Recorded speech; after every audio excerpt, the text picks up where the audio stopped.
Hello, everybody, and welcome to City States of Klovisa, the ODST edition. I hope you all enjoy Halo 3 and Halo 3 subsidiary games, because we are recreating that. How are we all feeling tonight? I'm feeling like it's been 1 week. Yeah. It feels like 2 weeks, actually. Yeah, honestly. Oof. Well, I'm glad we're all here. Let's go around the table real quick, and starting with Eric, who's eating something. How are you doing? I'm just peachy, John. Eric, you were Thank you playing for asking. Nav, the blade-singing warlock? No, the war sword war... No, that's not it. The Hexblade warlock. You wear crazy-ass, bug-eyed armor, and are a man-whore? Is that... I mean, not anymore by force. Okay. Forced celibacy. Runt, who's being played by Gibby, our boy from New York. How are you doing? Also eating something. Is this gonna be the new meme? How are you doing? I'm doing okay. Okay. Yo, doing just fine. I baked these cookies, and now I'm eating them. Good job. Runt, by the way, is a Hobbit / Metal Gear Solid enthusiast who wears a stealth suit and has recently lost his accent. Kushim, our bugman from the... I don't know where beautiful souls are, like, made or kept, but Kushim is definitely from there. How are you doing, John?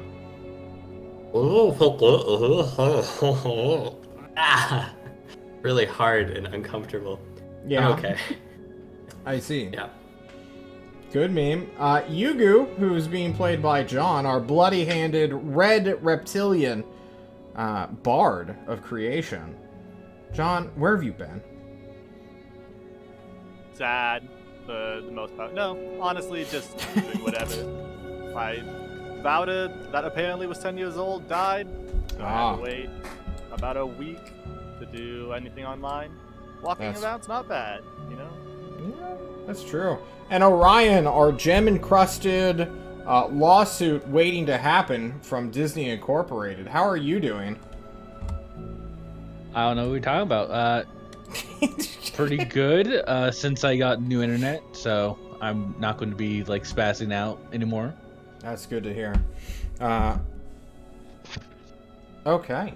Guys, who wants to do the recap? We're skipping over me this week. I have nothing to say. You want to flip a coin? Oh, How wait. you doing, John? No, it's fine. I've just gotten everything I wanted. I'm complete. The Hydra's dead. He's my Digimon now. Greg Hansen, go check the VOD. It's fantastic. I actually want John / Yugu to do the recap for this day. Because I more or less fucked Orion last week.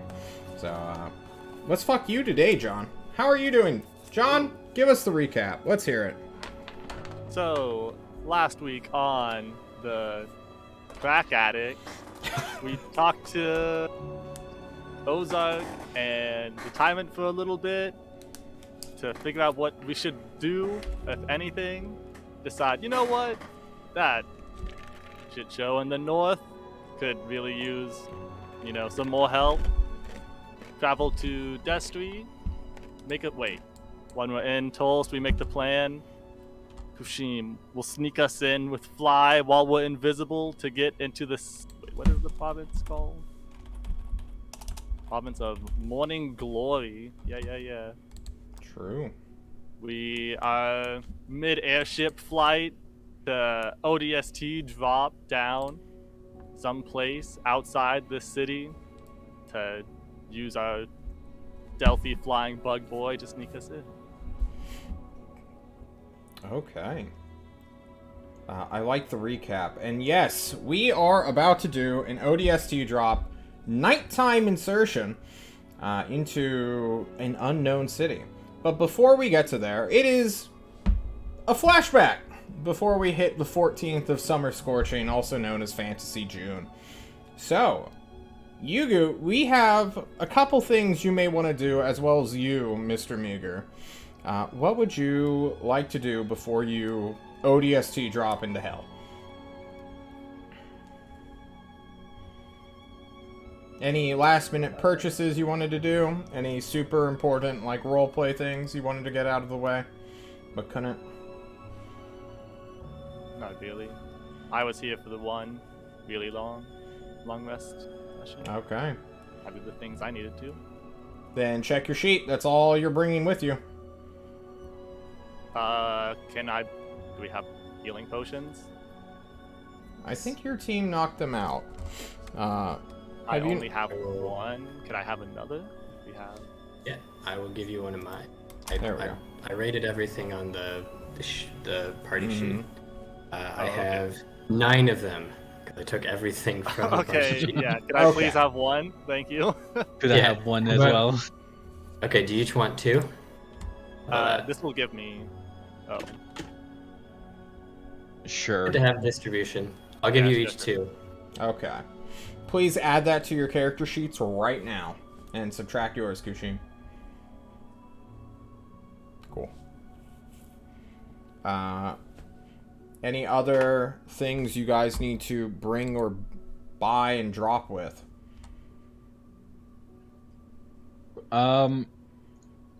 Marvel doesn't have, Meager, for those who don't know his first name, doesn't have any stealth capabilities. So he's gonna wear the blackest clothing he can find, assuming that's how it works. And say goodbye to his mom. Oh, Mika, darling, you're going off to be a ninja. Isn't that? And pulls your cheeks and then, like, helps you strap on, like, a t-shirt to your face to Yeah. get, like, the full ninja mask going. Mainly it's just a bandana to the. It's like government regulations.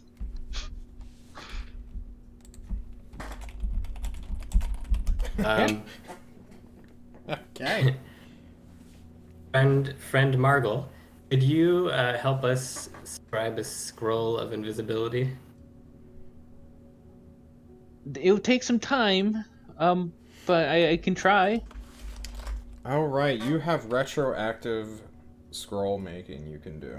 I forgot all about that. And I do have invisibility. You do. Do you want me to prepare it, just in case? Oh yes, please. Yeah. Oh, fuck. Every time we make a scroll, I always forget the fucking rules.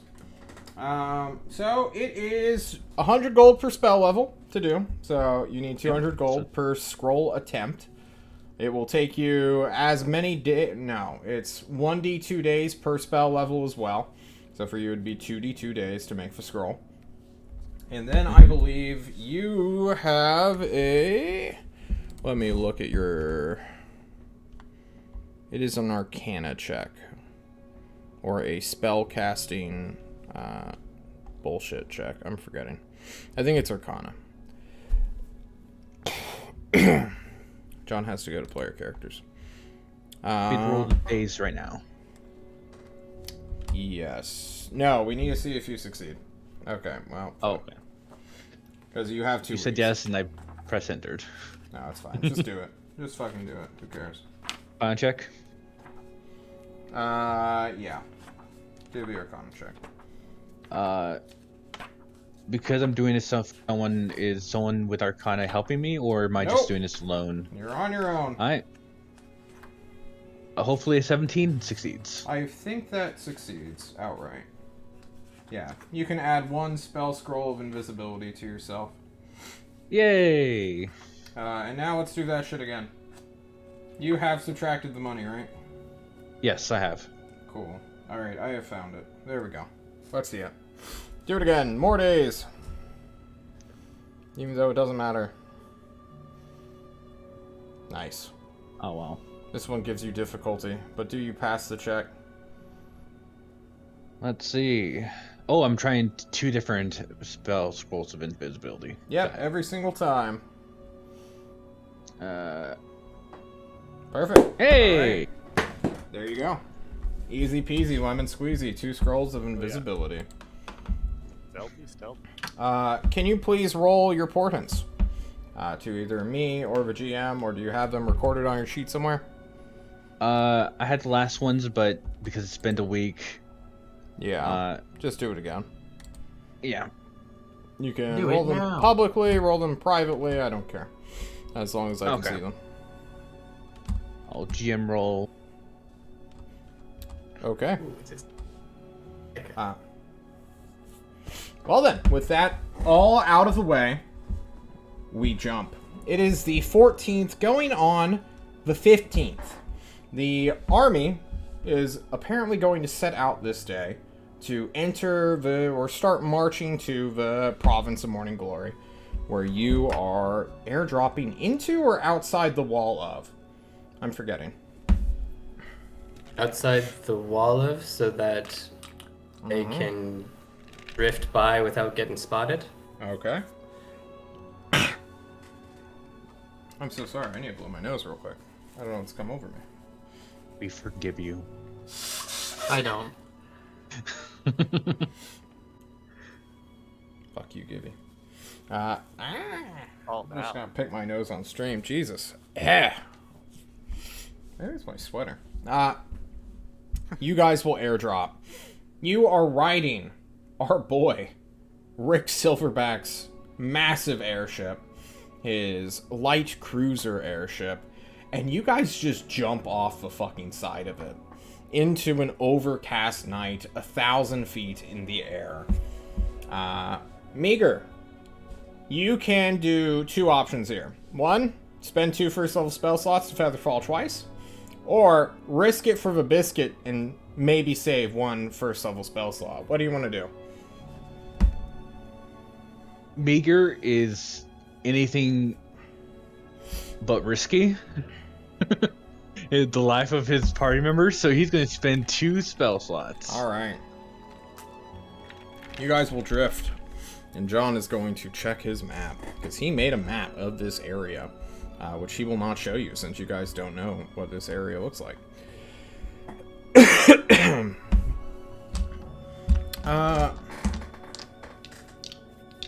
This is either going to be a luck or some kind of navigation check, where you guys jump off at the exact right time. Which would you prefer? I assume you're going on Kashim's order, because he has the strategy of this, right? Kushim, are you the mastermind behind this plan? I don't think that's a great idea, but okay. You have navigator's tools, right? This is what I was gonna say, right? Like, I do have. If we could make it a cartographer's check, something like that, I'd be happy to make it a check. Okay. I'm scouting the area and trying to do. Yeah, you've been looking at old maps that are probably out of date, as well as the, like, crude cutout drawing that is, like, plastered on the bridge of Rick Silverback's airship. So you're like, yeah, this is where we're gonna kind of aim for. So let's see that navigator's check. All right. Very nice. Ooh. An 18 will beat the natural 1 luck dice that I just rolled. You all begin to fall. And fall you do.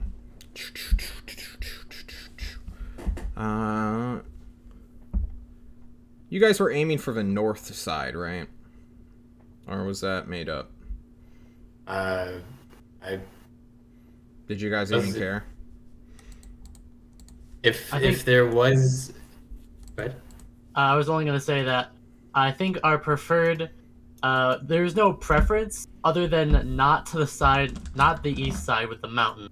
That's you're shooting for Okay. anything that seems it would be like fairly easy for us to get Yeah, into, yeah. except for the mountainside. Then the north side is where you will fall. John has rolled a directional dice, and you guys go straight north. You fall. Many of you have dark vision, so Nav's going to see the ground first, as always. Who doesn't have any sight at all? I know that Me. the Hobbit doesn't. Go. Kushim can't? Yeah. Yugu, you can't see in the dark either? I cannot. Meager? I can. You can. Okay, cool. I knew there were at least 2 of you.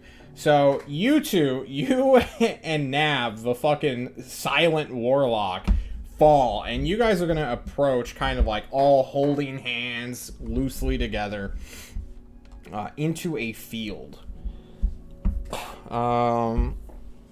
The city itself is on curfew. It does not have any lights going out. They are at it's wartime, and fucking Rick Silverback is a known threat. Currently, no spotlights in the city. You can't even see it in the dark. Not even Nav with his superior dark vision. The sky is permanently overcast. There's no stars. There's no moon. There's no light coming during this dark evening. So when Nav and Meager see field, you know it's not city. You also know you're north of the city, so eventually you will be able to see the walls. But right now, you all softly land in tall grass. All right. So here's, just to go it over one last time, we've got a couple days before the Tolst army arrives to try and take this place over. Before then, we've got a couple of objectives that we can try and get done. The big one, of course, is trying to disrupt whatever conjuration ritual is happening in there.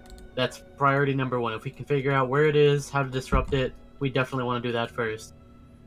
Objective number 2, if we can't get that one done, is to take out the anti-aircraft so we can have our boys in the sky, namely Rick Silverback, assist with the army's push into the city. And finally, if all else fails, and in the last desperate attempt, we can try and hold one of the gates and allow the army to come in much easier. Any questions? You saying this as we're drifting down from the sky? No, this is after we've landed and like kind of grouped together. Alright, just... Okay. Cushing's Mimi.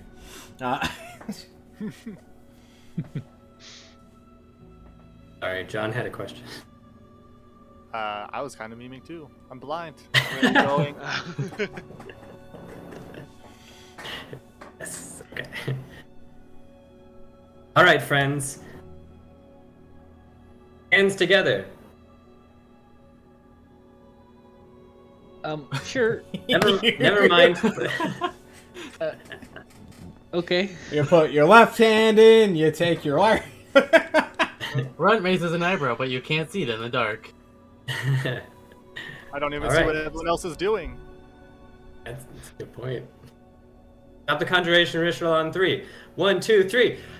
Stop the conjuration. Don't go, children. Alright, Okay. let's go. Who is helming your expedition? I assume it's Nav here, just due to the fact that he has the best blind sight and he's your front line. True. And base. Yeah. Nav. Let's go. Cool.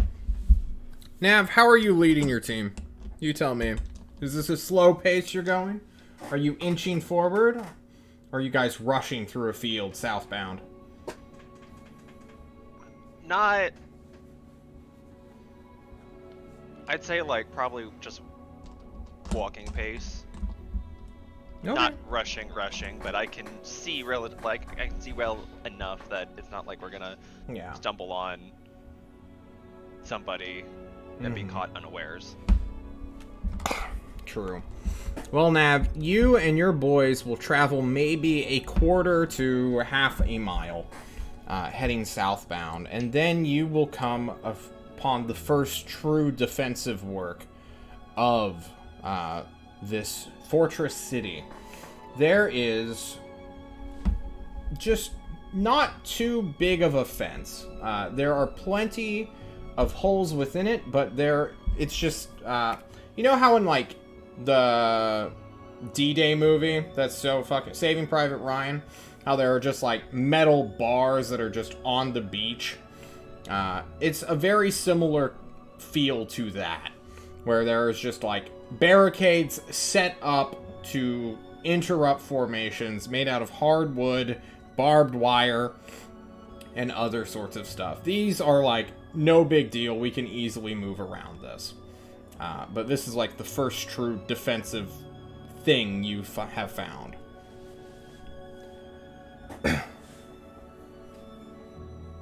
Sound good? Yeah. Do you care?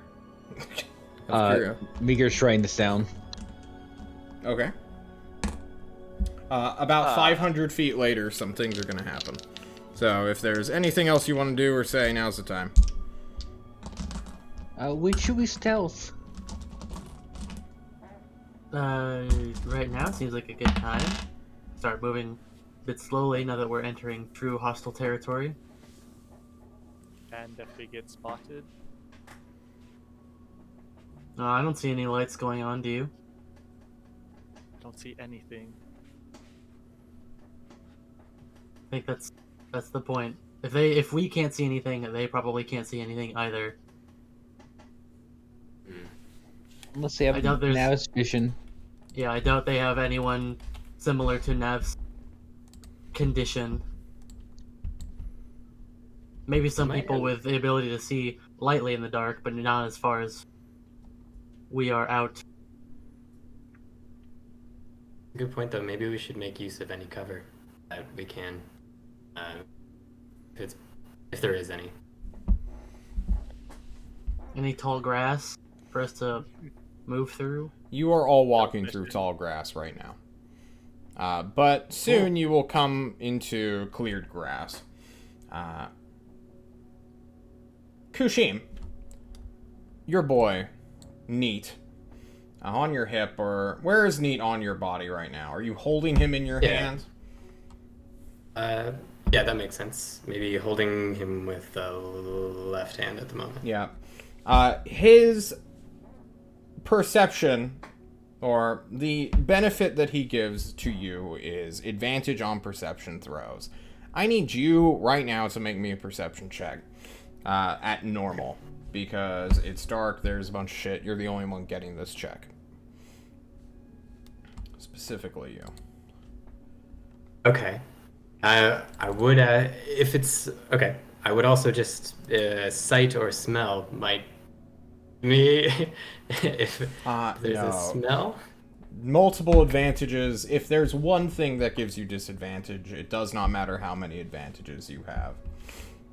But I mean, if it's a smell, I wouldn't have disadvantage. It will not be. For the fact is, a pit smells like earth, and you hear Neat. You don't truly process the warning, the telepathic warning in your mind as you fall into a pit. I need you to make me a dexterity saving throw. As in the tall grass, coming out of the tall grass, you will find a ditch before you. Perfect! You suffer a total of 5 points of bludgeoning and piercing damage. Okay. I have resistance to bludgeoning. Then 2 bludgeoning, 1 piercing. Yes. Oh. As you fall into a pit and just are stabbed at by a stake.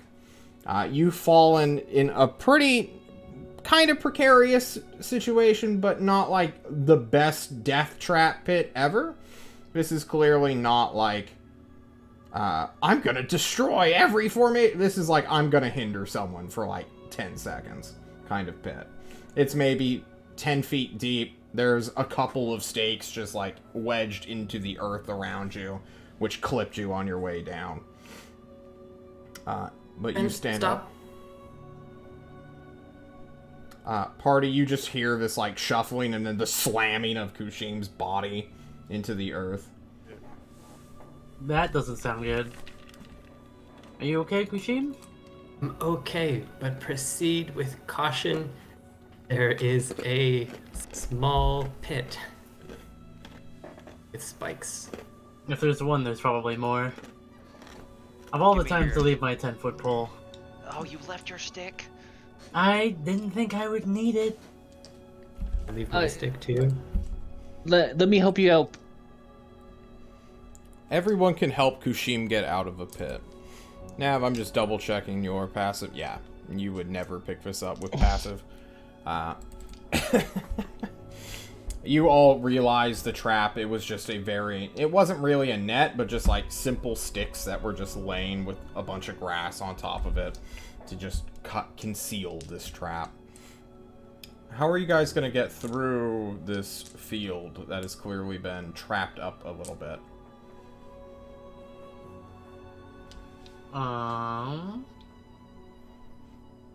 I do have a 10-foot pole. I can...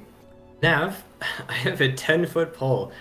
If you'd like to stay in the lead, you can poke around, and we can only step where you step. Gimme. Gived. All right. With Nav's 10-foot pole now in hand, you may all begin to inch your way forward at a, not breakneck, break ankle speed. You're going so slow. Why don't you all give me some stealth checks just right now as things continue to happen? We might as well get this out of the way.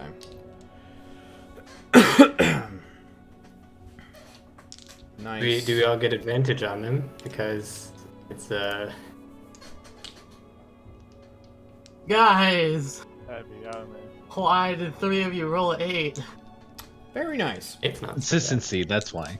You know, no one's out here to see you. You guys think you're doing a great job no matter what. Yeah, we're fine. You know, not making as much noise as you can, but you're armed and heavy.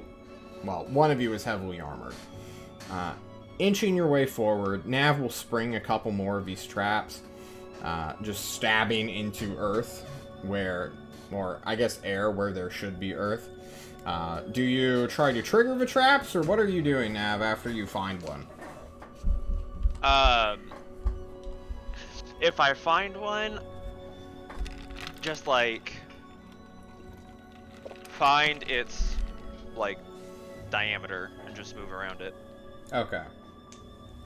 You will find quite a few then. Every time you move around, it seems to be in like a checkerboard pattern almost, where it's like if you try to circumnavigate another, you'll find another fucking pit. It seems to just be like fucking everywhere rather than just... This is an annoyance. This is not a true threat. But you are being slowed down by this as night continues to crawl on. But in about 2,000 more feet, you will, Nav specifically, will see the wall. It is not too tall. I believe it was only 30 feet high or so. No, I think it was 60 feet high. It could have been too tall if you plan to fly over it. Yeah, you guys could fly over this. Like, It was no like big 30 deal. or 40. That sounds about right. We'll split the difference and call it 45, though. This wall is rather wide and thick, more so than tall. Clearly, this is heavily reinforced to deal with, like, human weapons. This isn't like an anti-spirit beast wall like the one in Tulsa, which is like a mile high and is also fucking thick as shit. This is like, we are LARPing as like castle people back in the Middle Ages. You, Nav, can see the crenellations as well as shapes, people. Not with like lanterns or lights out, but just people moving along the wall in total darkness. They likely have dark vision as well. Before this wall is another singular clear ditch that goes down maybe 20 or so feet. It's actually quite wide. It's maybe 100 feet wide. So this seems to be like a massive ditch. No big deal for people on foot, but if you wanted to like build a siege tower, this would be impossible due to this ditch. You'd have to do some crazy like earth bending shenanigans to give you a clear way to the wall.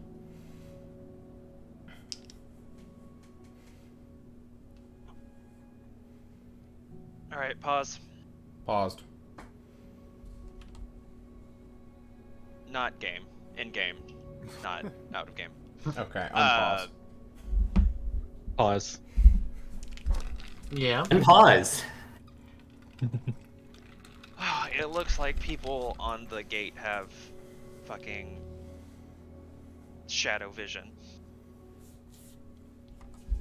can't say if it's as good as mine, but we should probably just do our plan from here. Hmm. Or how far away were we from the gate? What did I just say? In terms of distance, you are within visual, so you are at least 120 feet within it. So either you're in the ditch already, or you're just outside of it. I said 200 foot wide, right? I didn't make that up. Or did I say 100? I think 100. I think 100. 100 sounds right. Okay, 100, yeah. cool.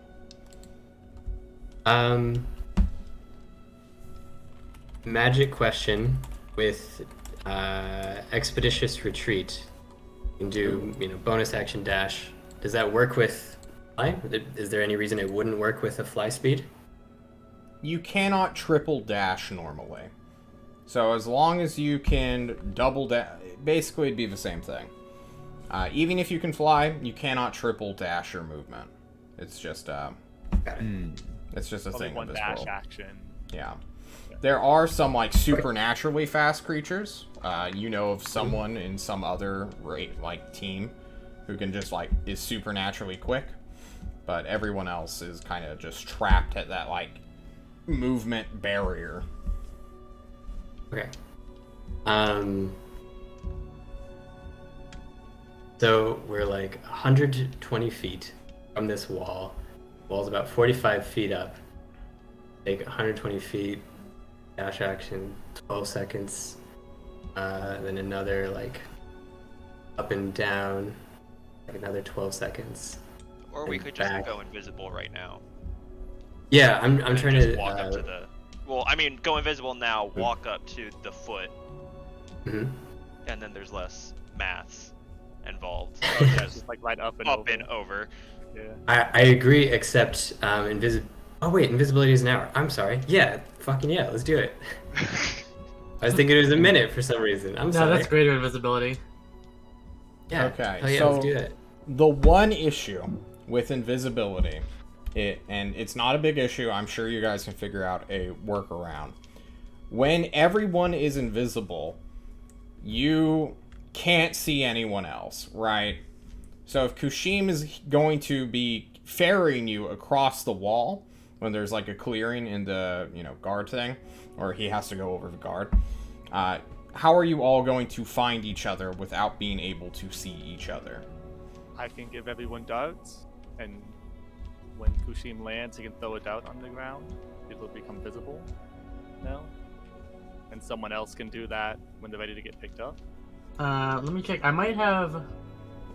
Never mind. I was gonna say I have a piece of paper with the X on it, and we can Yeah, if put it anyone has one where chalk. we're at right now, and then one over the wall. We'll put on the ground, so the Kashim could just follow the X's, and the person who is going to be picked up next is going to be standing on the X, and it'll land on the other X. If I may, if I'm the one picking up people and dropping off, as long as no one moves, then I know where I'm going and I know where I'm going back, right? I think the problem is you can't walking see. up to the wall while invisible. You will be in total darkness as well as being invisible. So it's gonna be twice as hard to fucking find them because you can see their outlines right now. I can smell so good. Seriously, it's one of my things. Let me. I don't She memorized I don't 2%. respect your scent. You're not Come a on. fucking bloodhound. You're a bug. Come on, I can smell so good. I'm using Hell, 4 dude. pieces of paper, putting the X on each of them, and I'll put it underneath each of our feet, besides Kashim's. Well, before you can just hand out the pieces of paper before we go invisible. Then once we're invisible, everyone can put a piece of the Set them paper down. that they have on the ground, so it's now visible. And now he just kind of searches around like he's blind for the invisible person next to the piece of paper. Okay, But you just can't pick see. up your piece of paper then. I already put it on the ground and everything, but sure. Okay. I love the piece of paper, but if the problem is me not seeing, The problem is not seeing us, not you being able to see in general. Or you know, Isn't what it we about- could do? yeah. We could go invisible, and just like hold hands, make a human chain, right? Mhm. Until we get to the foot of the gate, and just like go by a marker, like one of the palisades or whatever the elevated Mhm. bits are, and just like stand in line, and that way all Kushim has to do is keep track of that one specific one, and he knows Mhm. we're on this side, and he just has Exactly. to hop down and then go down a little bit until he touches somebody. Okay. And then we're not like leaving shit that somebody could potentially find and know, like, there's paper with X's on the ground, or there's darts, or there's chalk marks. That's suspicious. I mean, like paper and wait, no, paper's pretty expensive. Paper's cool not with your very idea. expensive. Also, they're expecting to be invaded, and it's outside of their Yeah. shit. True. I guess this is a relevant question though. How much can I see? It's completely black. There's me? no starlight, there's no moonlight. You can see everyone's silhouettes when they're close, but like 10 feet after that, it's just void. Okay. So Piece of paper. Can you see the white piece of paper from this close? Probably not, no. I'm a little bit worried about how to get over the wall. Like, when do I know? I guess I know how fast I go, and I can count. Like, okay, I go up 1, 2, 3, but that is a little bit. I think you should have Nav. You should take Nav first, who can see things, and then he'll tell you, like, describe to you, hey, it took you this long for you to get above the wall, and then that long to go past the wall. And that way you know, like, you can count how long you're in the air, Mhm. and that'll be how, like, you, Kushim, how to Yes. get over and get back. I like that. Or I could even go on like an elevated surface. Oh well, I won't be able We to have see we him. we do also have the communicator, so if you do Well, Nav that's what I was first- thinking. I could go yeah. on an elevated surface and be But put him on like top of the right house. you're above the thing. Just so you guys know, Nav does not have a communicator. Hmm. He cannot speak Okay. with it. He Right, is my speaking mind thingy telepathically. won't go over. Yeah. How But far Meeker away can see. Can you think to us? Meager, yeah. Is the wall lit up all? No, it's not. It's in Oh, total okay. darkness. Okay. Work around for the communicator then. Take Nav first, then take Meager. Nav can tell Meager, and Meager has a communicator.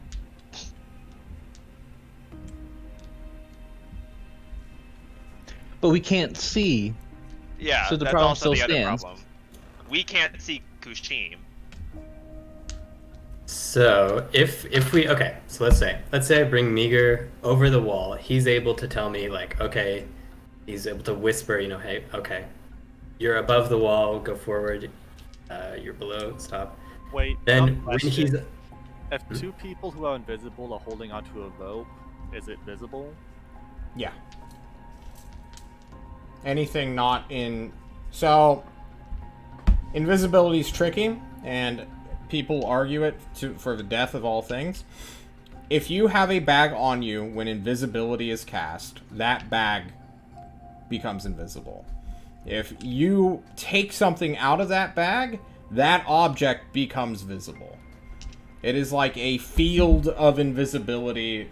If someone were to stab you, your blood would come out and be visible. But your skin, for all intents and purposes, is not. Another fun fact about invisibility, yourself, you can see. If you could not see yourself while being invisible, this would be the worst spell in the game, and no one would be able to pick anything up, ever. It would be pure hand-eye coordination, but you cannot see your hands.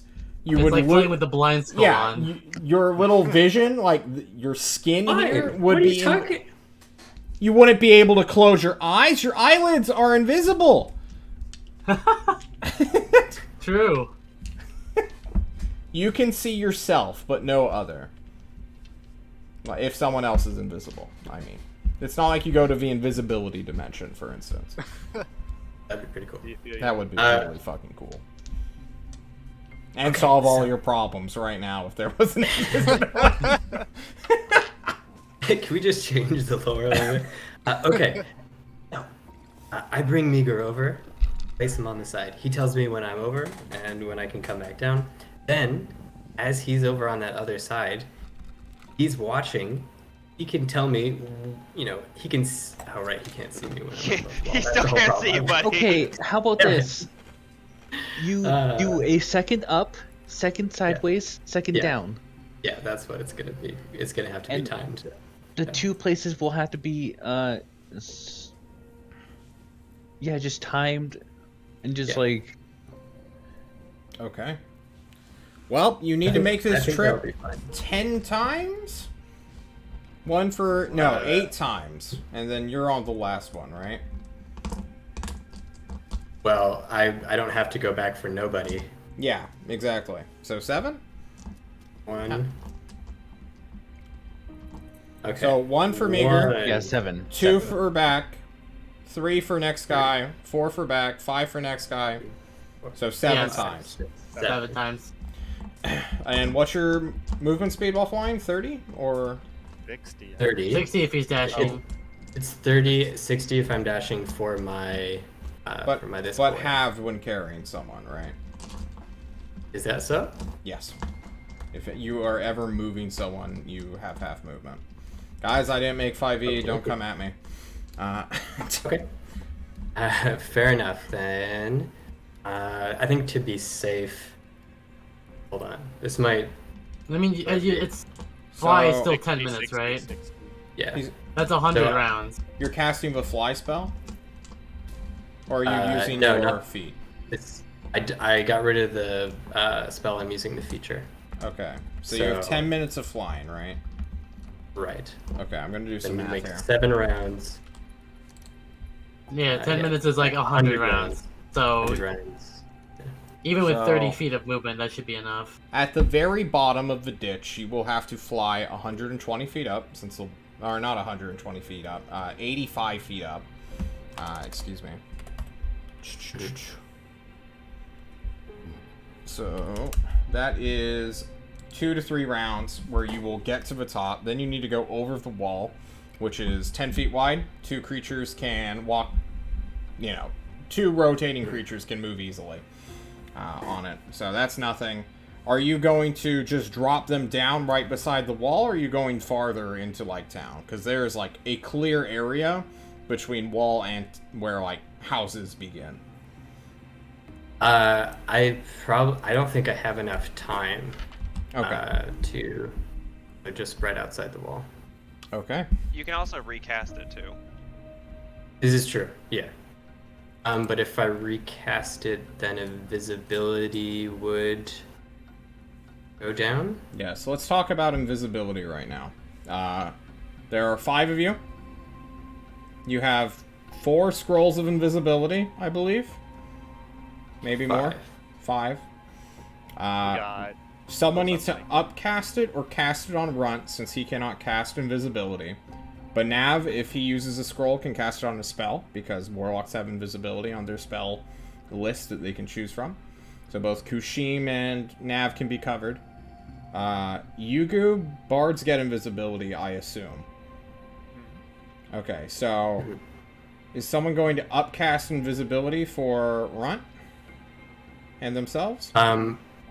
I can upcast it, so I'll do it on me and Runt. Perfect. That way, I can probably get it back at. We should be able to get a short rest in here. We're assuming.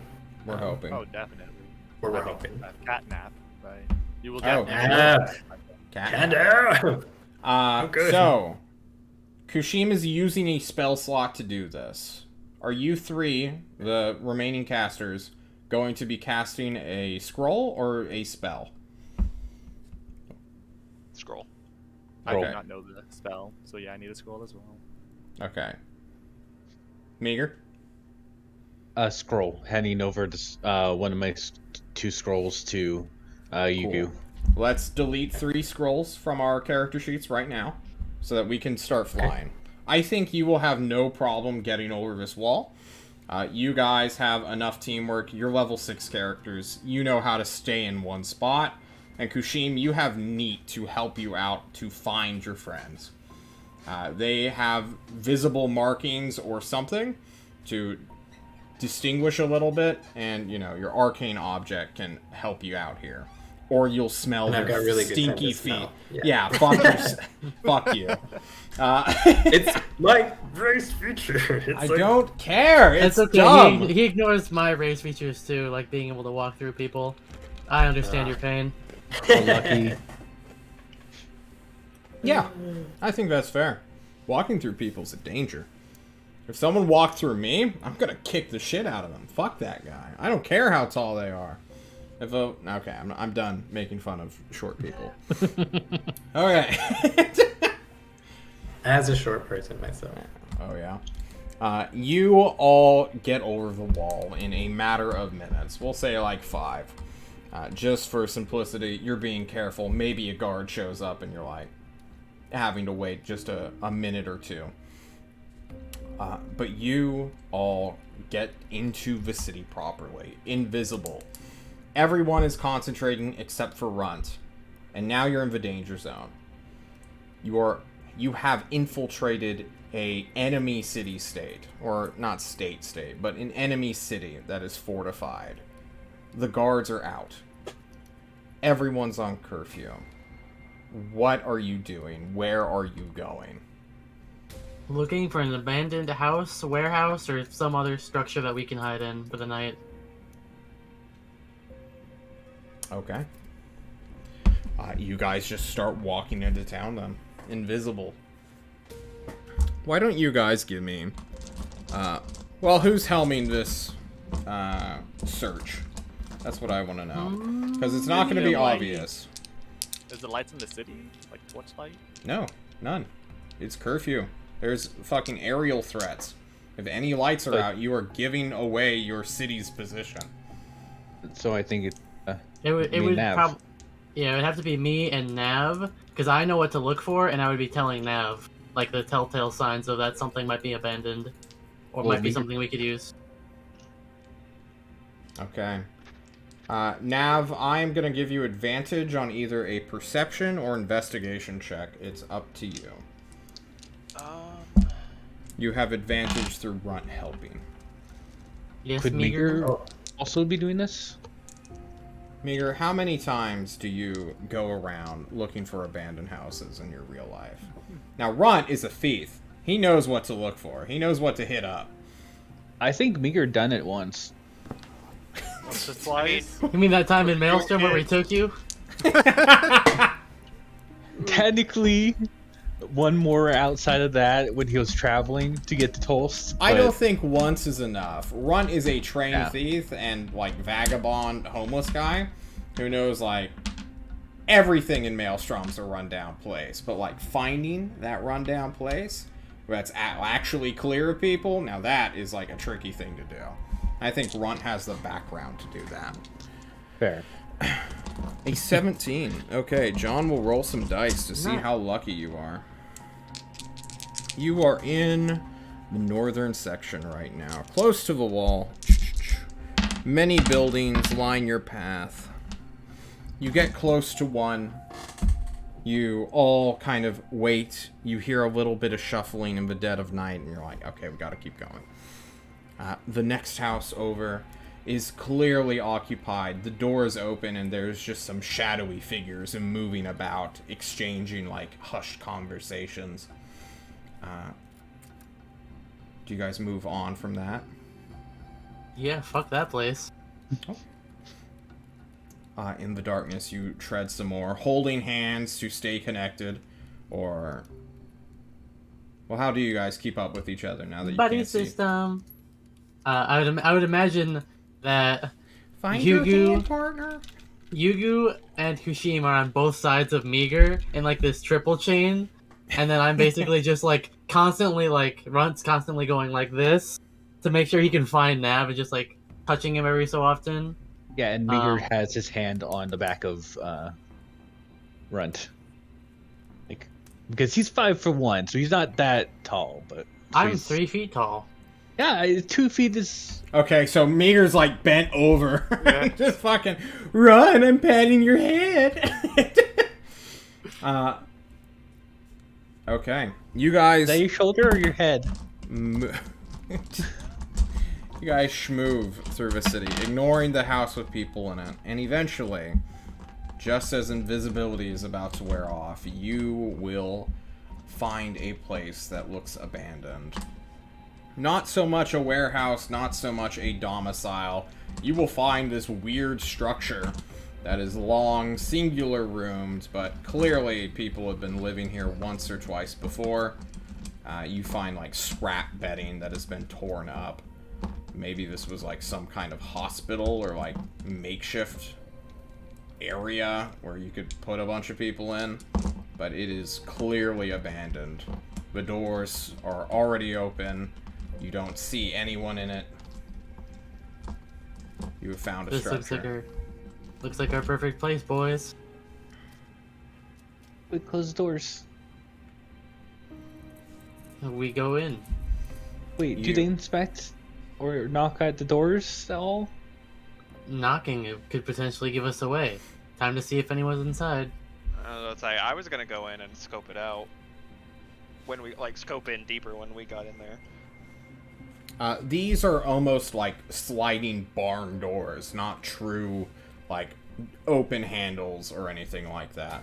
It's very similar to, like, a warehouse on a coast or, like, in a harbor, even though you're in a landlocked area. You walk in. Yeah, those Dude. sliding barn doors are in vogue, you know? That's true. The doors are open. Do you close them shut? Yeah. Yeah. Does, I think we should. I think we should leave it as it was. On the off I chance mean- that someone notices. That's worse was- for us. It was closed when we found it, right? Or was it open when we found it? It was open. Not all the way, but like halfway open. Hmm. Let's not change it. Well, let's investigate on the inside and see if it was recently lived in before we decide whether to keep it open or closed. Because that's more like if it looks lived in, then it's likely someone will come back. If not, then maybe it was just left open and the person who was here already left a while ago. You enter, and as you do, you become visible once more. Not from any, like, anti-magic bullshit, but... John rolled dice, you guys cut it close. You march in, one after the other, Nav leading the way. I guess I should describe more of this building. It seems to be a interior warehouse. You find that scrap bullshit that I was talking about. Nav fucking has devil sight, so he sees everything, I guess. The building itself is 300 feet long by 60 feet wide with about 30 feet of just space above you. Seems like the rafter and the ceiling are the exact same thing of elevation. The structure's bottom part is made out of stone and the rest is wood. So about 10 feet of stone walls and then the rest is just wood. And you don't know like what the ceiling itself is made out of. It's probably some sort of like tiled shingle or something. But you're in some weird stripped out building that's missing internal walls that smells kind of like construction. There's a weird scent in the air, Kushim, that signals that this was either some kind of project that got, like, stopped and then was, like, utilized for its space, or someone was, like, in the process of demolishing this building. You're not sure which.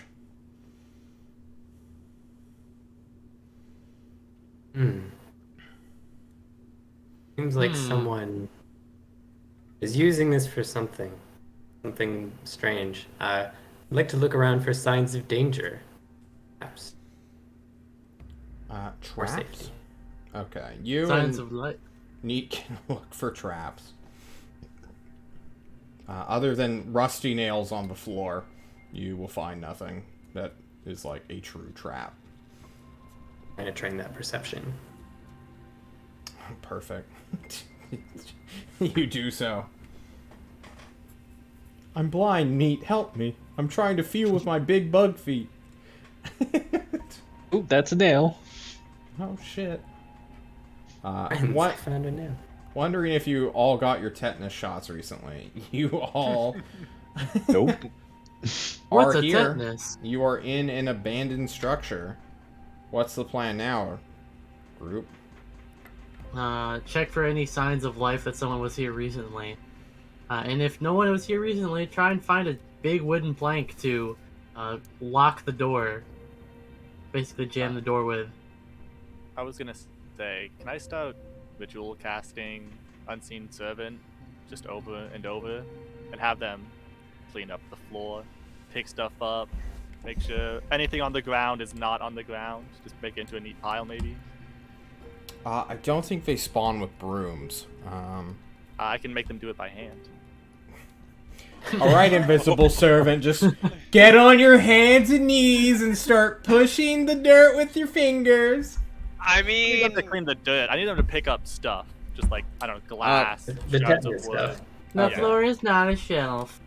Click invisible servant or whatever, unseen servant. What? You can order them to do this, then lay on the ground, and then do the lawnmower. Yeah, just have your that we used to have do your, when these children. just have your unseen servant use their mouth as a vacuum to clean up all the dirt. I don't know if they can do that. I'm like pick up their legs and just drag them along the floor.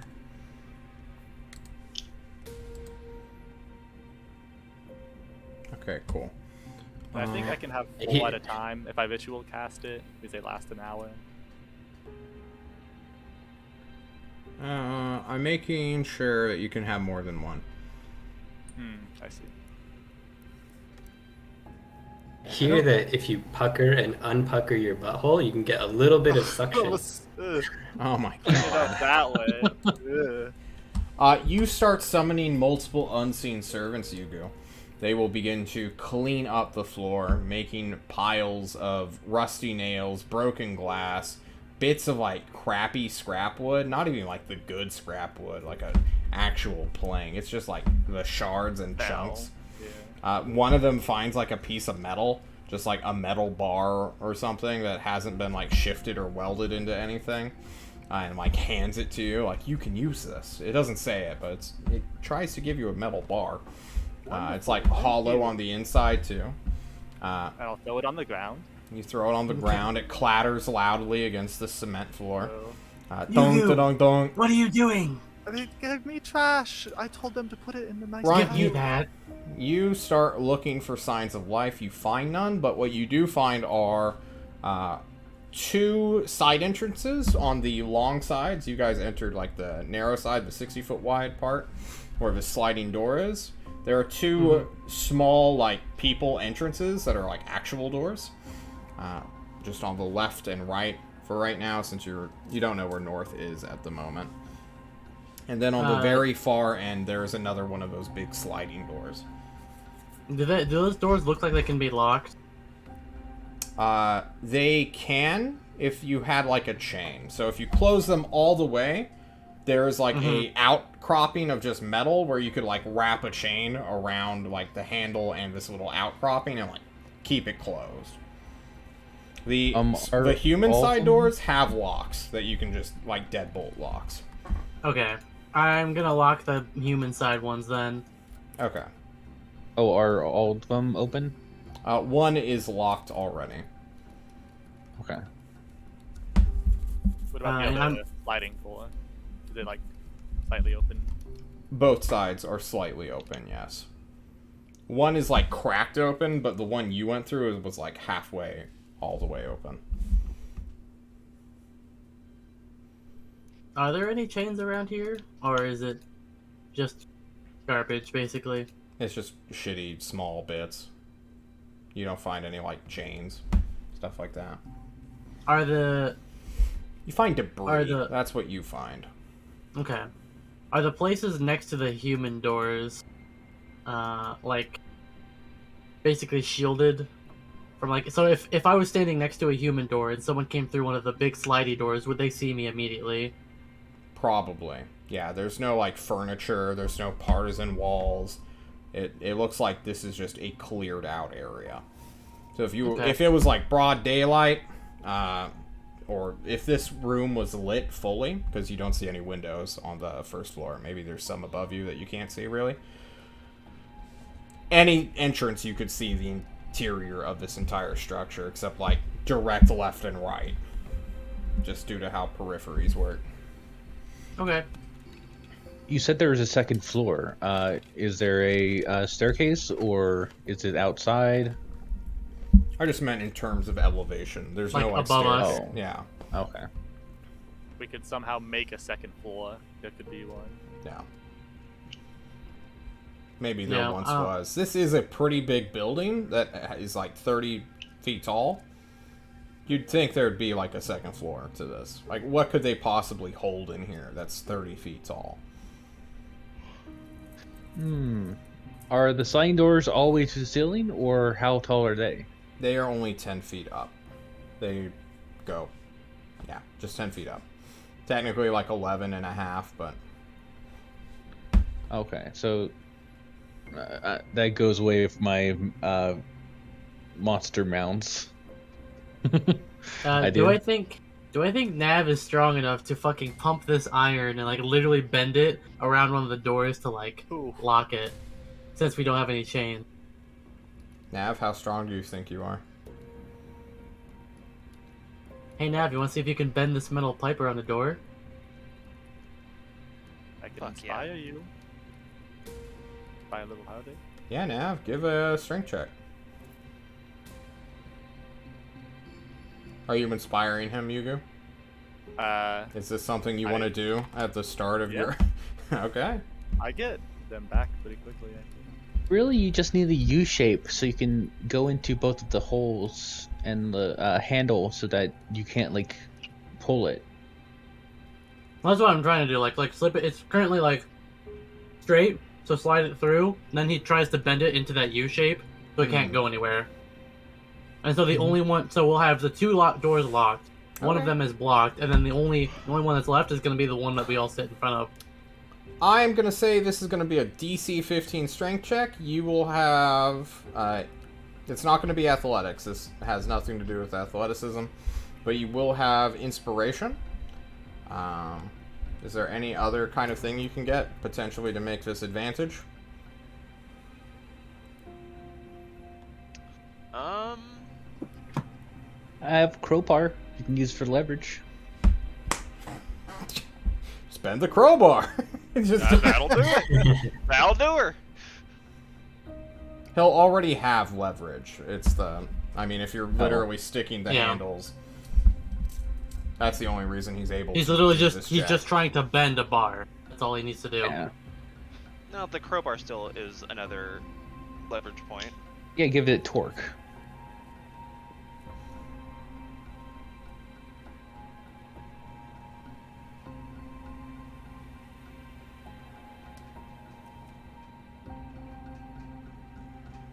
Okay, everyone went silent. Yeah. Yeah, I thought don't know I what's going on thought I disconnected. I was waiting for you, Eric, to see if you had anything else. Yeah. Oh, and it's a D8 for the...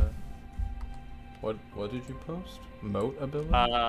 Okay, cool. My Bodic Inspiration. Then let's see that strength check with a D8. Oof. So we're adding And the you 2. can reroll that. Oh, Just you... enough. Yeah, okay, I didn't even see the strength check. My Yeah. thing must have been over it. Oh. You Good couldn't roll. have failed it even if you wanted to. There we go.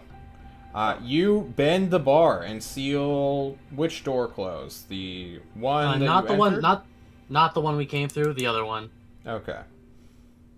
The one that's hardly open at all. Yep. Okay. We're gonna make sure that stays that way. Okay. You And close the bar. is the one that we used, the entrance we used, is that to like a busy street looking like a large street? With a lot of entrances and exits? You guys are in like the shitty part of town. There's not Okay, so much good. like streets, so much as paths. Just like a maze of alleyways, and then like sometimes there's like a road that maybe 3 or so people could walk easily down. This isn't like a vehicle, this is a LARPing Renaissance fair city. This is not like a modern city with like real roads or pavement.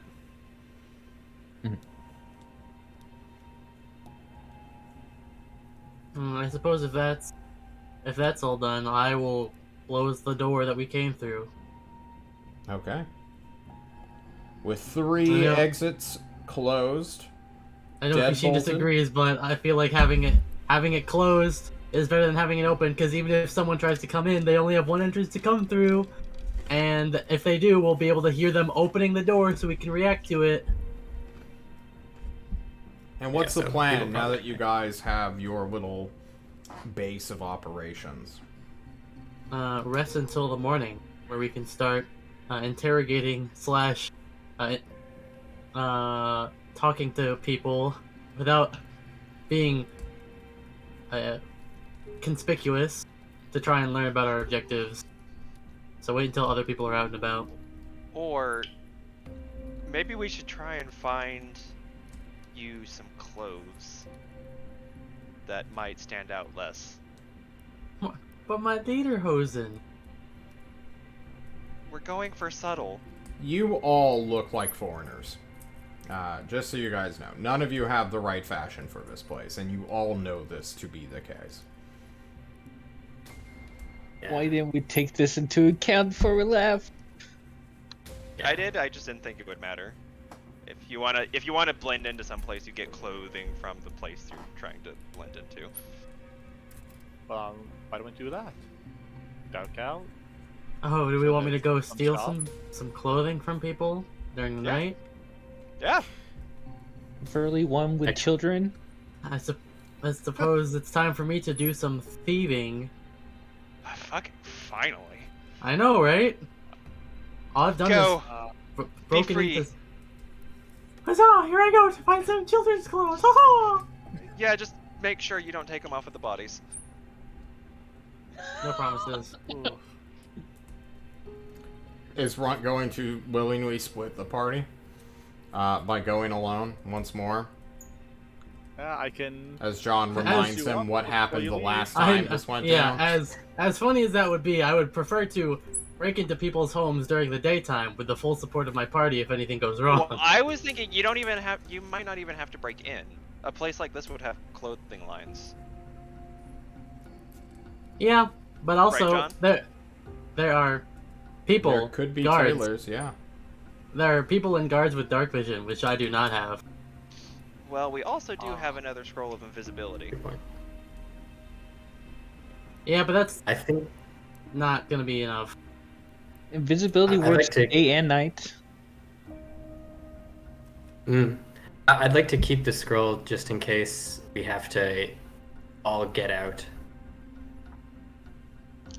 Yeah, I think us being foreigners isn't that big of a deal, unless someone like recognizes us, like as like Tulst or like, you know, We stand Uh, out, but we're not bad. exactly. Like we might get like stopped by some guards and like asked like who we are, and as long as we have good cover stories or like good explanations as to why we are here in a place that's in lockdown essentially, then it's like they may not like us, they may be suspicious of us, but that might be not enough for them to actually take action on it. So But we should have some cover stories then. I was Yeah, about but to say, we- but do you have a yeah. cover story? I mean, my What cover are our story. cover stories? My cover Also, story. we're- Go ahead. we've already acknowledged that I can't lead because of my armor until it's go time. So I won't.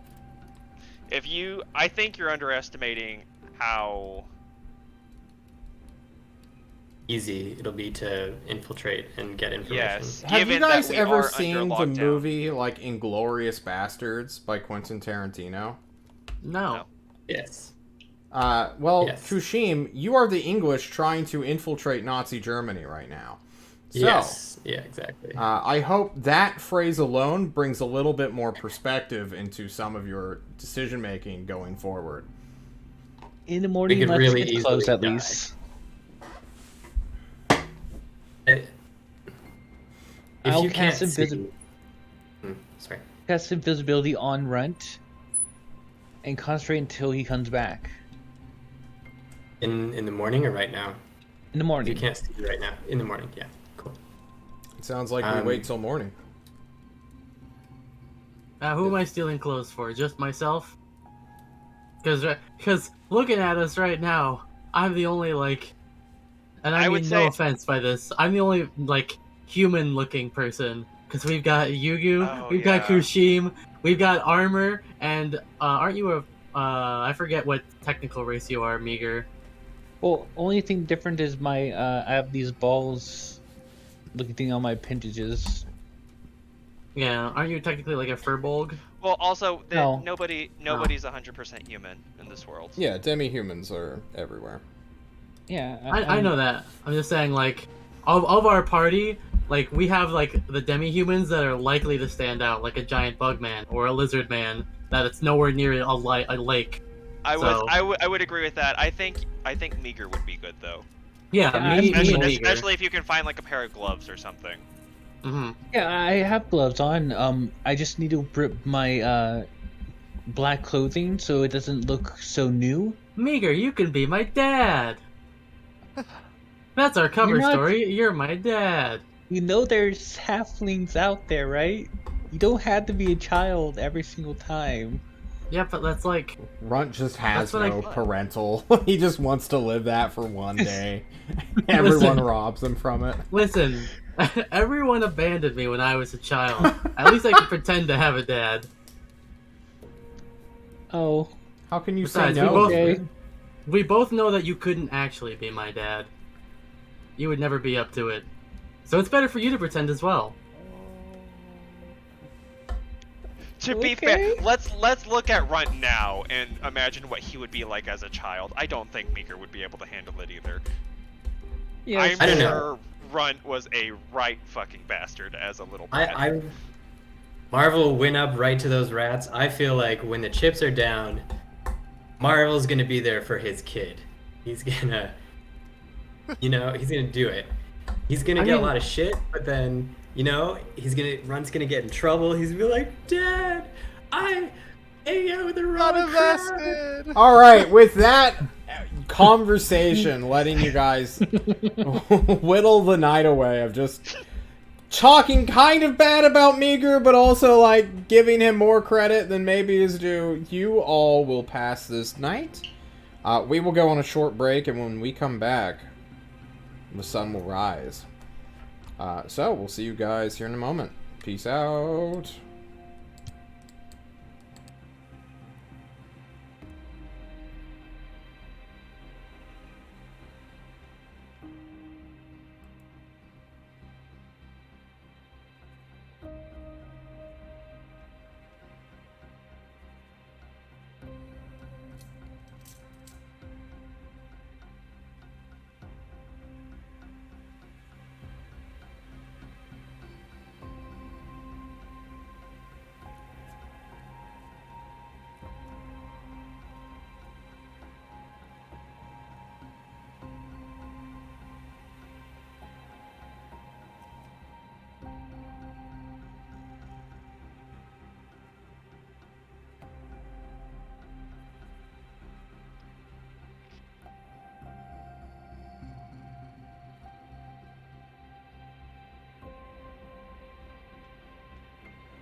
We are back, everybody. Welcome to part 2 of our spooky adventure.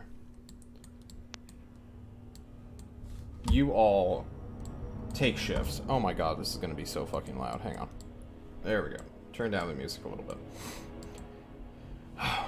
You guys awaken. I don't care who is on watch. Nobody comes to disturb you during the evening / night / early morning. The sun's up. Who's ever on lunch kicks Meager and runs awake. It's time. It's time. Yes.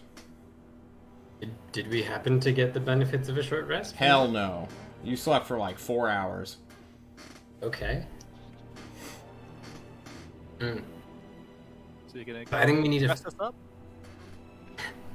I'm okay for now, but... I think we need to find where this ritual is likely to take place and see how we might be able to infiltrate it. Like, I think gathering information might be tough. Like, just from talking with people. Like, the less people know we're here, I think our best option is to still try and stay undetected. I agree. I think if anyone goes out into stealth mode and just kind of listening to random gossip, or just hearing what people have to say, or checking out, that giant keep that's like not too far away from us within the town. Maybe try and sneak in there. By the way, it is raining. There's thunder in the sky. You don't see any lightning due to the fact you're under a roof right now, but you hear it off in the distance.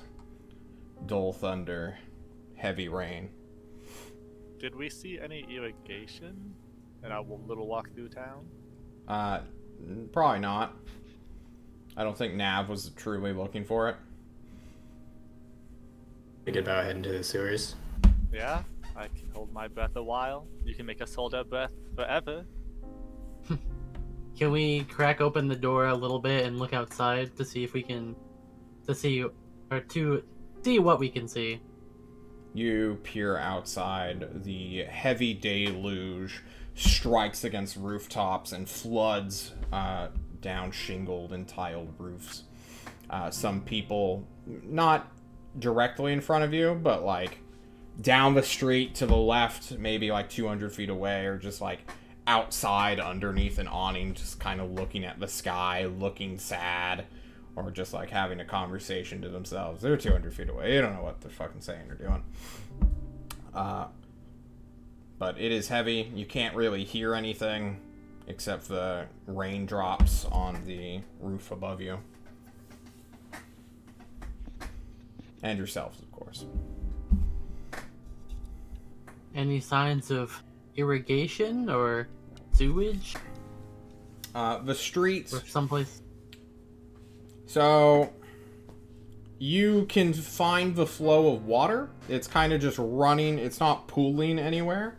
It's clearly going downhill a little. Your area specifically is more uphill than the rest. I'm not going to show you my awesome elevation that I have prepared, but you can see that the water is moving between alleys, down side streets, across these roads. It's going somewhere. It is rather overcast out. Maybe we can just try our luck in the dark. Again, dark vision. I think us having hoods, though, with the rain might be more concealing, but I still think we should go with that plan of, is it going to be me going off getting clothes from myself and Meager? That seems like a good idea. Yeah. Okay. Smartest thing. Probably 3 other large coats, if you can. Yeah. I'll look, but I'm going to go for me and Meager mainly, and if I can't find anything for you guys, sucks to be you. Tell me when you're ready. As a great artist once said, "Hit me, baby, one more time." Fuck off. Visibility. Ah. Ah. You guys all hear the rain, okay? Yeah, Sounds gorgeous. I can hear the rain. I bless the rain. No, you don't. You're a Down. wizard. In Ah. Africa. Runt, you are invisible, yeah? Yep. Subtract the spell slot meager. Yep. Runt, you step out. The rain patters against your flesh. Luckily, it is a strong enough downpour. If someone is looking right at you, all they will see is raindrops. If they have super high passive perception, they may see your, not frame, but like the droplets hitting you and then like being weird. But right now, you are fine. No one is looking for you. Nobody sees you. But you are immediately drenched. Well, that's nothing new. Sure. You're used to this kind of... This is actually quite pleasant than the normal maelstrom, as it were. It's like living in a typhoon, only to now be in what is the kiddie pool. Basically. So, Runt, you are going to look for a tailor. Where do you want to go? You are in the north part of town, and you don't know any of the city's layout at all. I'm going to... If we're in the shitty part of town, I'm going to try and head towards the city center and look for a marketplace. Okay. And if I can't find a marketplace, I'm going to look for signs that telling me like which of the upper districts direction it is and head there. Okay. John's looking for his D20. There it is. You begin to walk. Following the rain a little bit, you will exit the shitty part of town. John checks his map. Quite quickly, actually. You will go through like maze-like buildings. You'll hit like an actual main road. And there is where you will see a bunch of miserable-looking people, like soldiers, marching in like formations. They're just this big-ass road that's maybe 500 feet wide, this massive parade ground leveled road. People are just walking in uniform with like overcoats and crappy ponchos on, just getting slapped by rain. But they are marching in their patrol groups.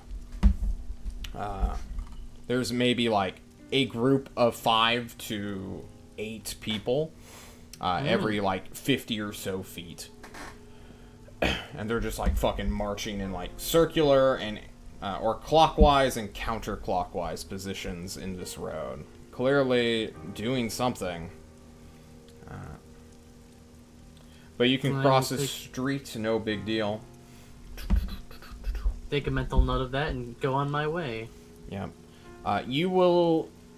Now that there's daylight, you can see that like the section you came from mostly has brown roofing, just like shitty tiled, shitty wooden roofs.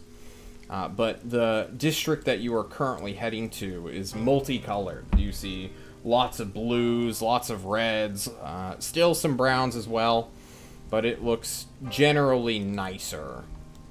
Most of these houses that you were in were like these mixed stone and wooden structures, or just pure wooden ones. Now you are going to like full stone structures too. Nice. Indeed. You are on the lookout for tailors. Tailors, clothiers, stores that have clothing in them. Please roll me a perception check. Okay.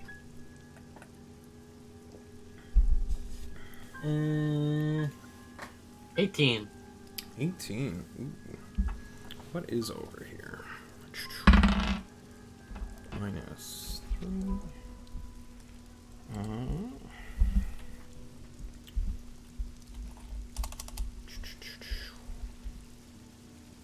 Give me 1 second. No. Fine, fuck you. You have... I won't give you 1 second. I'll give you 5.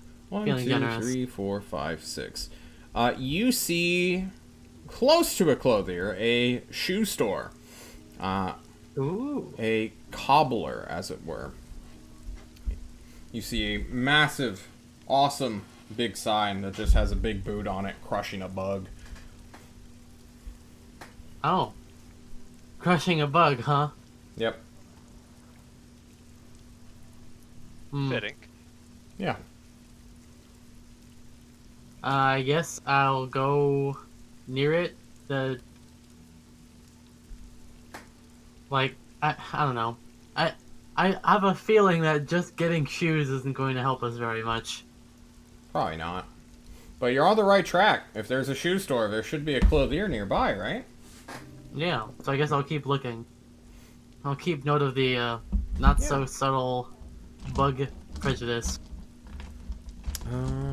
You do so. You pass by the window and see, like, a couple people inside just perusing low shelves that likely have displayed product on their shelves. The next one you go to...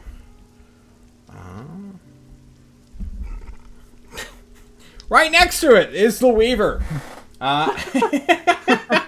Hell yeah. Down the street, just a little bit away, you will cross by what is clearly a weavery. There is a big sign that has a bolt of cloth that seems to be either pink or red, but it's kind of like faded due to the weather. But a universal sign that you can buy cloth here. I will go to that store. You can do so. You can peer in the window. And now that you're, like, in this section and you're kind of, like, having mapped out the city in your head just a little bit more, you will realize that the town itself, it's not so much sinking, but it is clearly, like, on a downward incline. The further out you are, the higher your elevation. The more central you go, the lower your elevation. Like a sand pit formation almost. Yeah, it's a very gentle crater. Or dip? I'm not sure. Sinkhole? You go to this weaver. You are invisible. You're drenched in water. You peer into the window. John's gonna roll another dice. There are 3 people inside, hanging out, looking at bolts of cloth, a small assortment of clothing. Looking through the window, can I see a back door? No, you Or a cannot. back entrance? Okay. Can I check around this building for a back door or entrance? You will have to go down a few more houses to, like, actually find an alley. Most of these houses are, like, clumped together in, like, wall-to-wall, almost townhouse-like. But you will find this alley and can snoop around, where you can find Yes. some back entrances. I would like to do that. Okay. You do so. This clothier is attached to 4 other structures.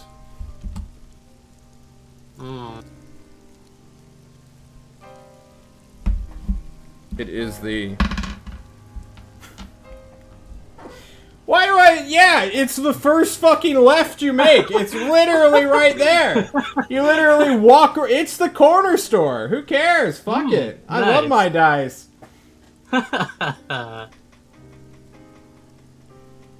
Alright. Well, tell me about this back entrance, John. It's a locked wooden door. Locked, you say? Well, Yeah. wouldn't you know I have the key? Oh shit, you have a skeleton key, don't you? Go ahead and link that. I yes. sure do. You immediately pull out this tiny key that undulates and creates like this field of not missing matter, I suppose. And as you put the key to the keyhole, the undulating matter immediately takes shape, fills in the gaps, and opens it immediately. No trouble. Alright, I'm gonna sneak my way in there very gently, opening and closing the door. You open the door, and a bell above you rings out. Ding! I will quickly close the door and lock it as I come in. Yeah, you do, and like 5 seconds later, a man of a boy shows up. He seems to be like a 11-year-old apprentice wearing like this steamed out shirt and pants. You guys already know what's gonna happen. He's like, "Hello?" He like goes up to the back door where you're just like standing beside. Yeah, I'm basically trying to dodge him and avoid him so he doesn't touch me while I'm invisible. Yeah, give me a stealth check. At advantage, why don't you? Since you're invisible. Okie dokie. Very nice. 25. You easily sidestep, you muffle, but there's a problem, Ron. You're drenched I'm in wet. water. Yeah. And the water is moving in a humanoid pattern. We're gonna see how dumb this kid is, or really how unobservant he is. That is very good for you. He has 9 wisdom. Ooh, I like that. -1. And he rolled a 3 for his perception check. Ooh. It's like, Let's go. how'd all this water get in? Is there a window open? He starts looking around for a mop or like a rag. Just takes off his shirt and just starts like scrubbing the floor with that. Gotta get all this water up before I'm beaten again. I'm going to move past him and see if I can't find a back room filled with items inventory. You will indeed find a sewing shop in the very back. So the layout is like back door, very simple, like 10 by 10 square. You go through a small hallway. You can see the shop to your immediate left. There's just this area that just smells of steam, as though someone has been steaming some clothing to iron it out. Seems planned.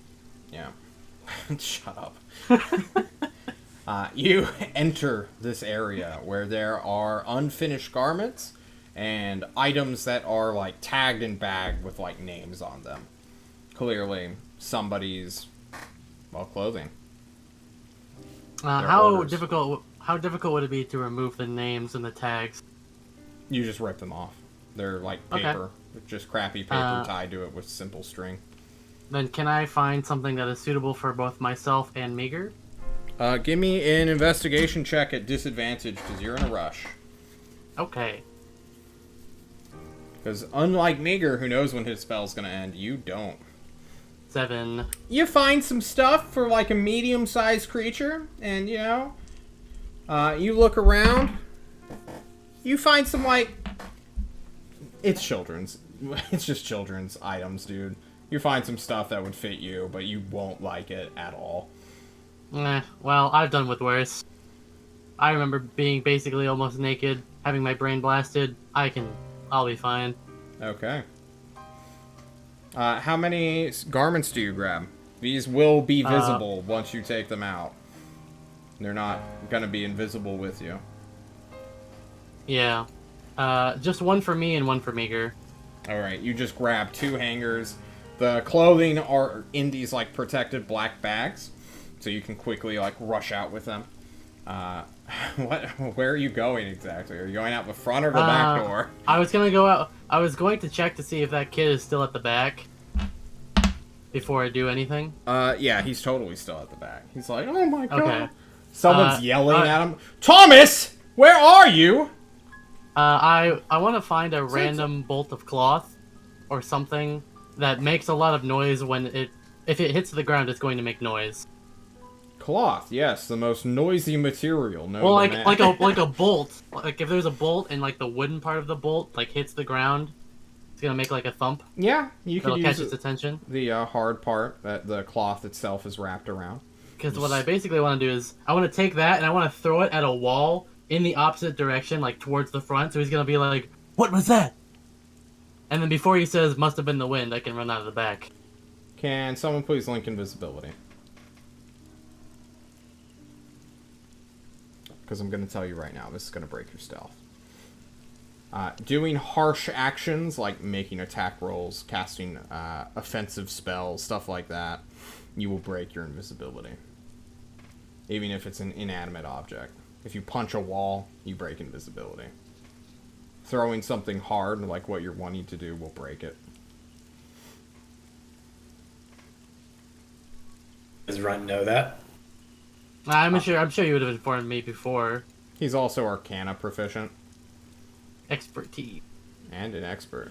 He knows all about invisibility, even though he'll never be able to cast it. Yep. Okay. I guess if...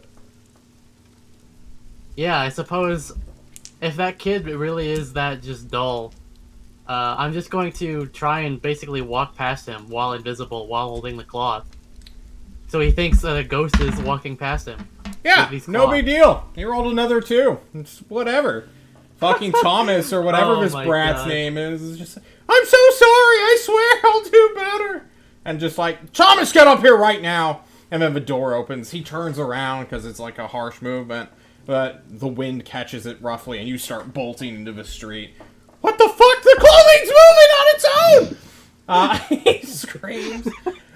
You hear, like, footsteps, and it's like, no, don't hit me! He's just like, screaming as you run out. Someone, like, sticks their head out in the alley and just, like, catches you fucking ramming across a fucking... You're just running back, right? Yeah. You are a rogue, you have bonus action sprint, so you rush all the way back as quick as you can. Here's the problem, though. You're going to cross that main street again, where there are patrols in mass going on. What's the plan here, Runt? They're going to notice 2 big flying clothing bags. Yeah, so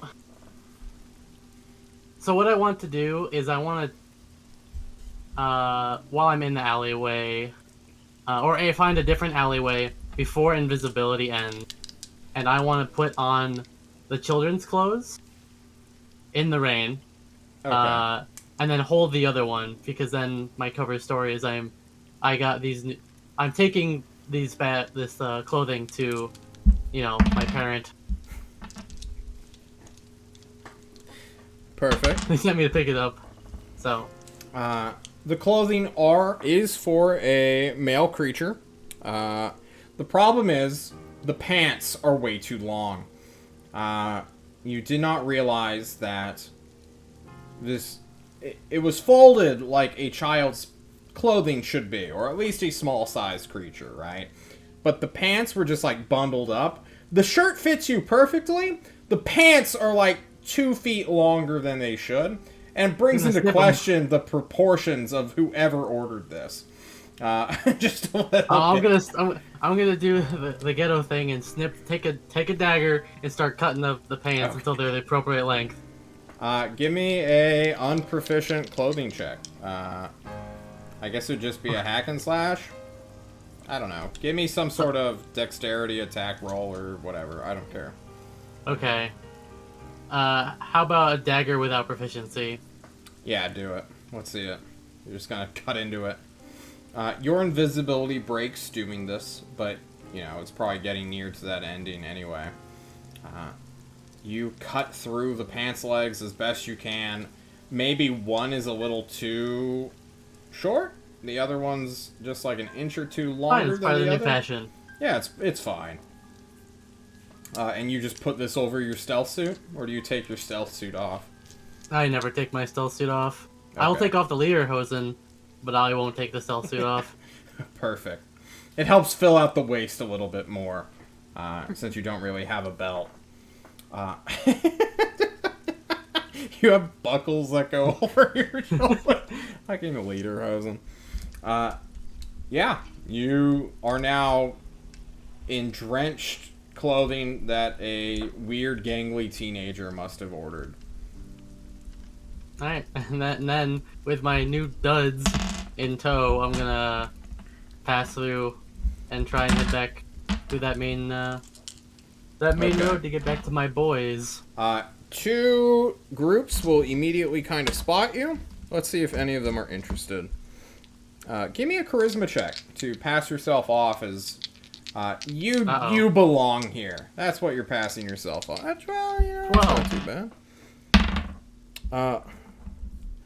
you get kind of startled by one group that's like 10 to 20 feet away from you, and like the leader is like marching in his weird formation stance, like up and about, trying to present and show off to somebody.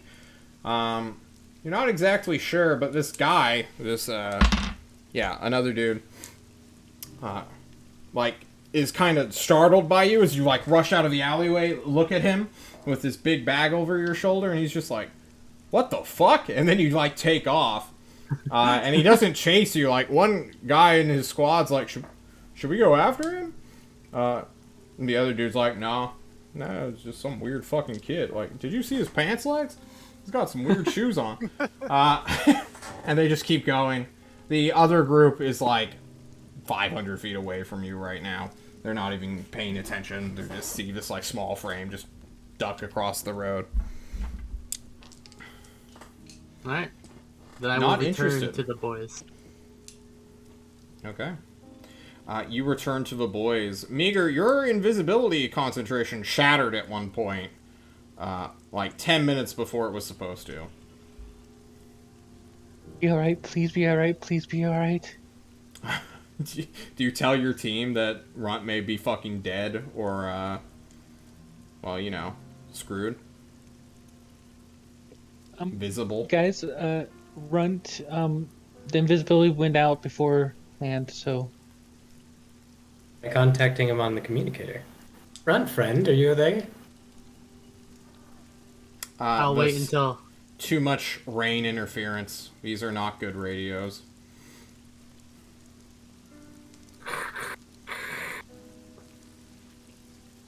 I'm sure he's fine. Should we look for him a little bit, at least? Like, Oh, down you the need to alley? have a belt. Let me, Okay. Sorry about that. You ask this question, no one responds. They don't I care. don't know. He's in his Oh, element. wait. We're not. If you think he is safe, I know I will stick out like sore thumb. Runt, you make it back in record time, within 10 minutes. The door suddenly creaks open a little bit. A drenched Runt in like a weird outfit shows up. Yeah. Hey guys, Nice pants. What's look what I found. And he's gonna hold up the bag.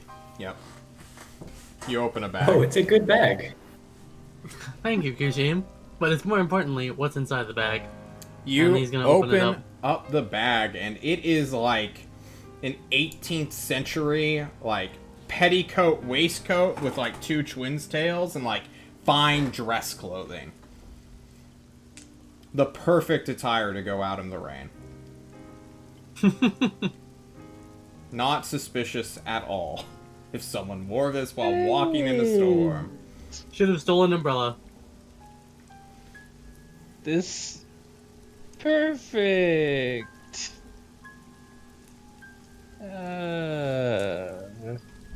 Well, you know, I grabbed the first thing that I saw, which is obviously the best thing to do. You know, I wasn't expecting them to have a bell on their back door, because who the fuck does that?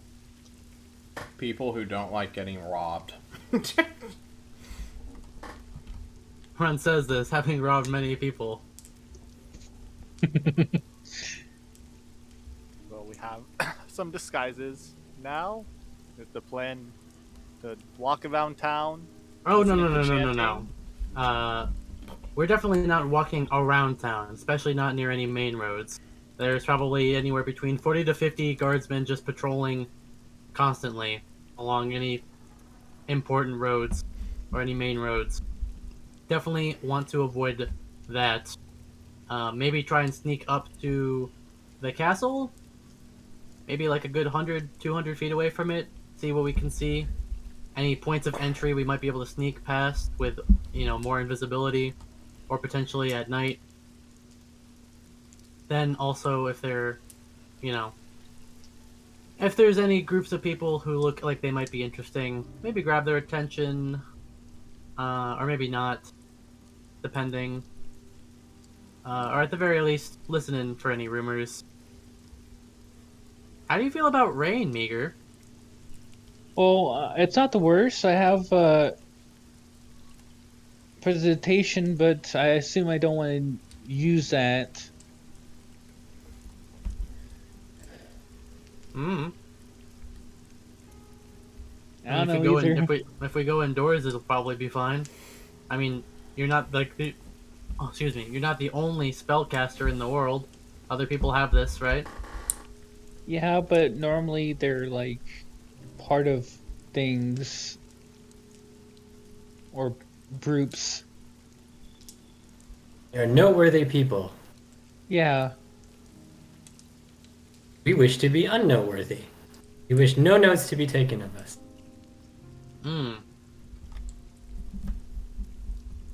Well, what do you all suggest then? Quick question. With our wind chill cloaks, or anti-wind chill cloaks, do those look super fancy? Not really. They're just like a bit, like a simple blue. So they can be like put into better looking material or warmer stuff, but like the lining itself that keeps, like goes rigid is a very simple material. I mean, like, are they cloaks that we put over our shoulders and, they've got the hood and they Yeah. look like what other people are wearing? Mm-hmm. Okay. It's a like a winter thing, so you can stay mobile without dealing with all the fucking wind bite. And it's not out of place here, is the main thing. It probably definitely is, yeah. It's just a monotone thing. It's not a simple woolen cloak, clearly. Okay. Well, if we're under curfew, we should probably do any out and about things before night. Mm-hmm. What time is it now? You guys woke up, or whoever was on alert wanted to be alerted at first light. It's probably close to, if he's been gone an hour or so, like 6 a.m. So it's still rather early. Maybe closer to 7 just due to the overcast weather.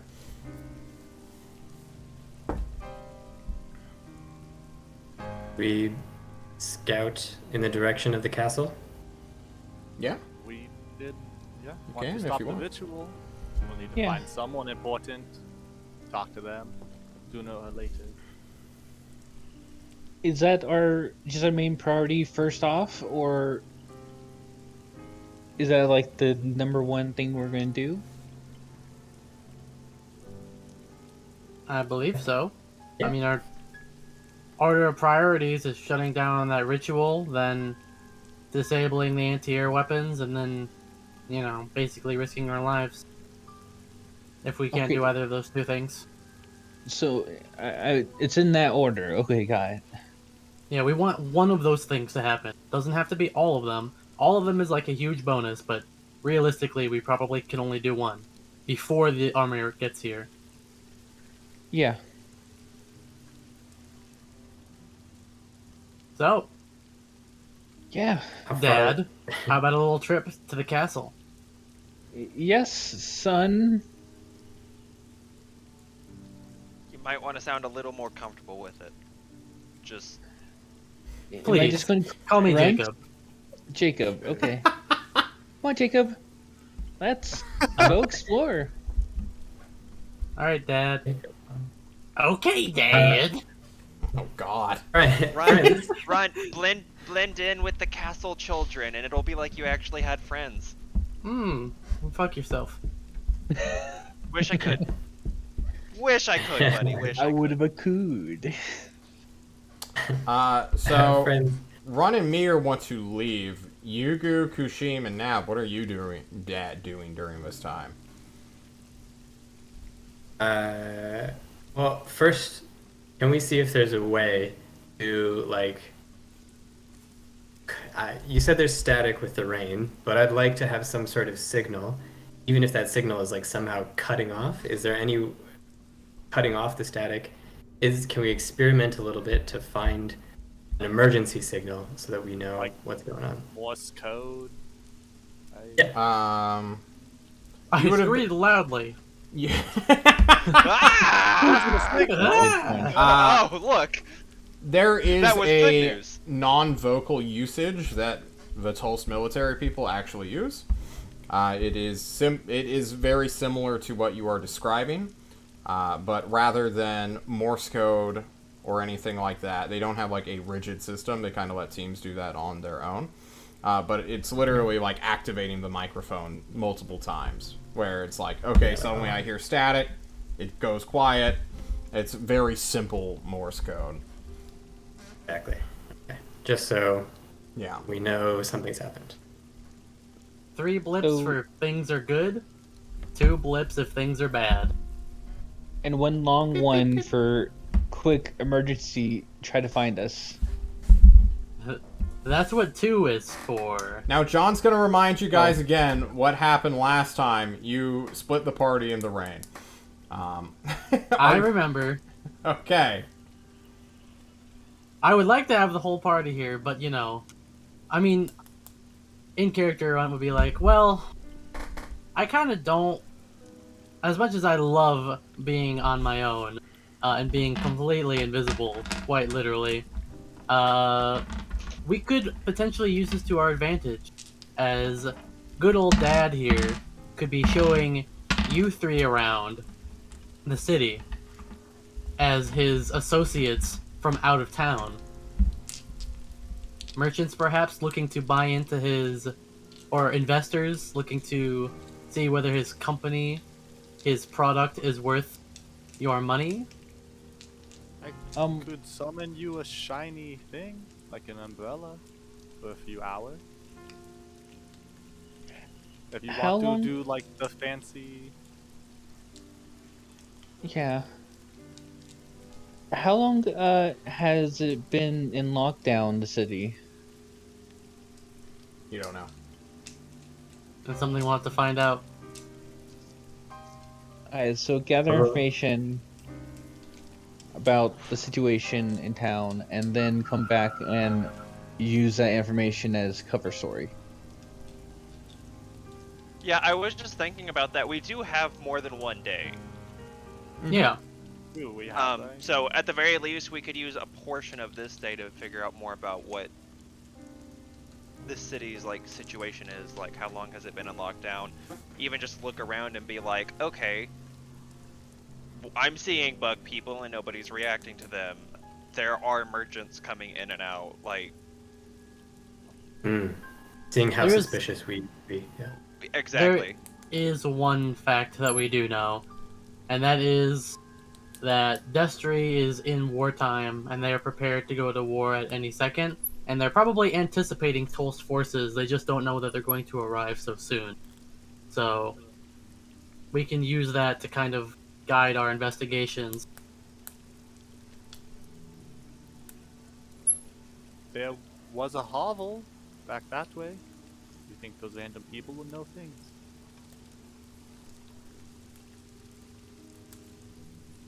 Day. Good for hearing rumors, at least.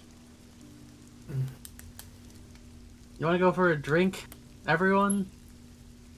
Nav, you love to socialize. You can be Dad's bodyguard, his hired mercenary. Or rather, you're the hired mercenary of the 2 investors.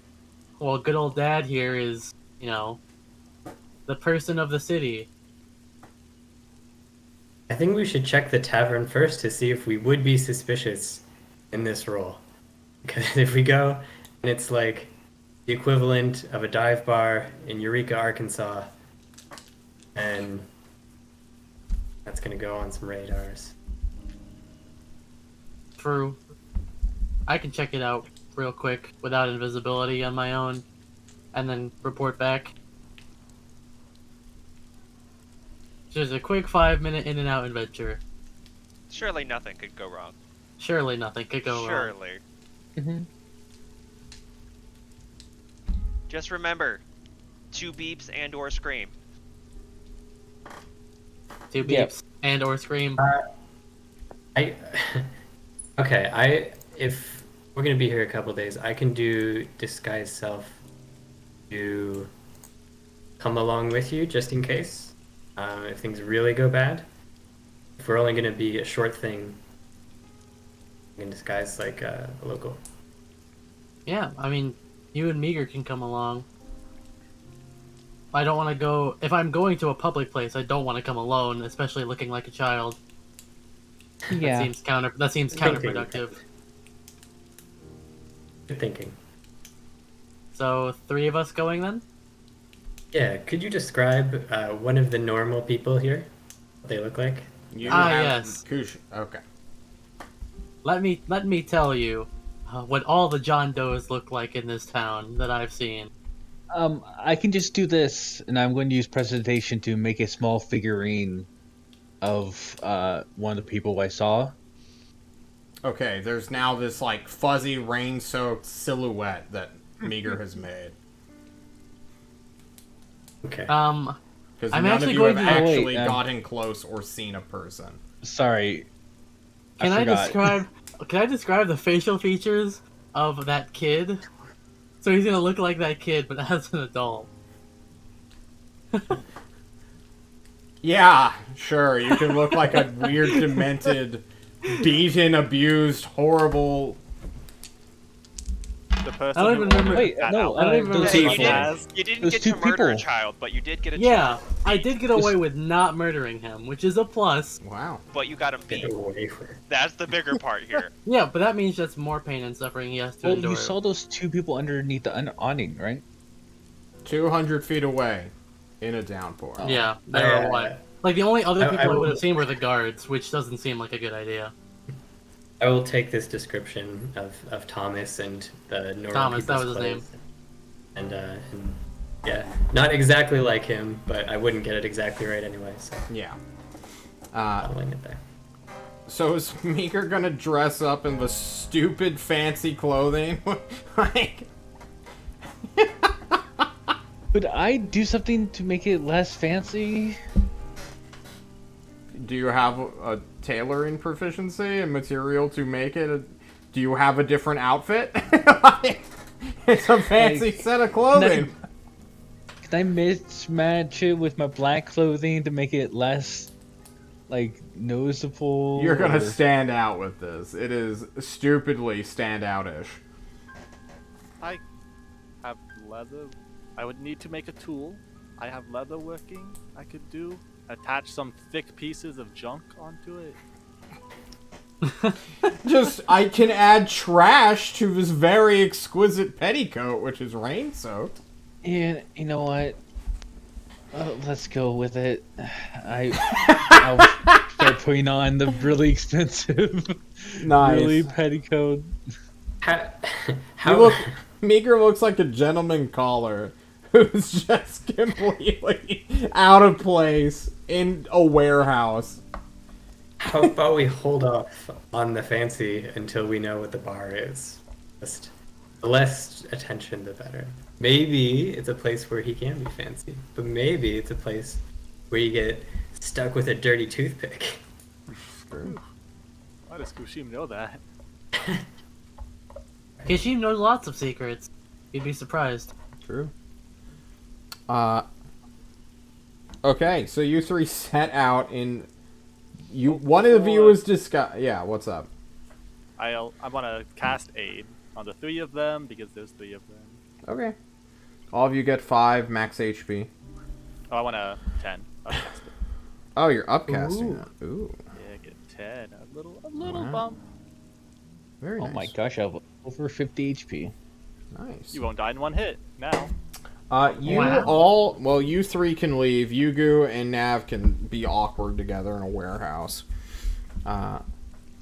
Kushim, Runt, and Meager, where are you going? Are you going to stick to this terrible, slummy area looking for a dive bar, or are you going to try to cross the street, treading old ground, or maybe you're going somewhere new? I want to go close to where that Weaver was, and try and see if we can find a bar near there. Because that was like a nice looking place. Okay. Yeah. You'll have to cross this like 300, 500 just parade ground level street. Is that going to be... You think that's going to be an issue? Is there any way to avoid it? Not the to path that go in- Runt has given you. Can we go a different Can, path? can we go the long way around? In theory. You haven't really explored anywhere, so I'm kind of waiting for you to deviate. Yeah. Well, Yeah, let's let's try see. and... Yeah. Wait, where's the castle? Is east, right? The castle is east, and you can see the towering, grim-looking walls kind of just outlined a mile or two away. Closer to 3 miles away from where you are. Okay, let's try and find, because I went south because I tried going towards the city center. So let's go east and see if we can find something nice towards the castle. Agreed. Yeah, you guys will head east. You will... are you going, like, deeper into the slummy ward, or are you going to, like, try to just, like, parallel your way with the main road here that people are patrolling? Probably parallel, so we're not on it, so they don't really see us, but we're, like, still following it. Okay.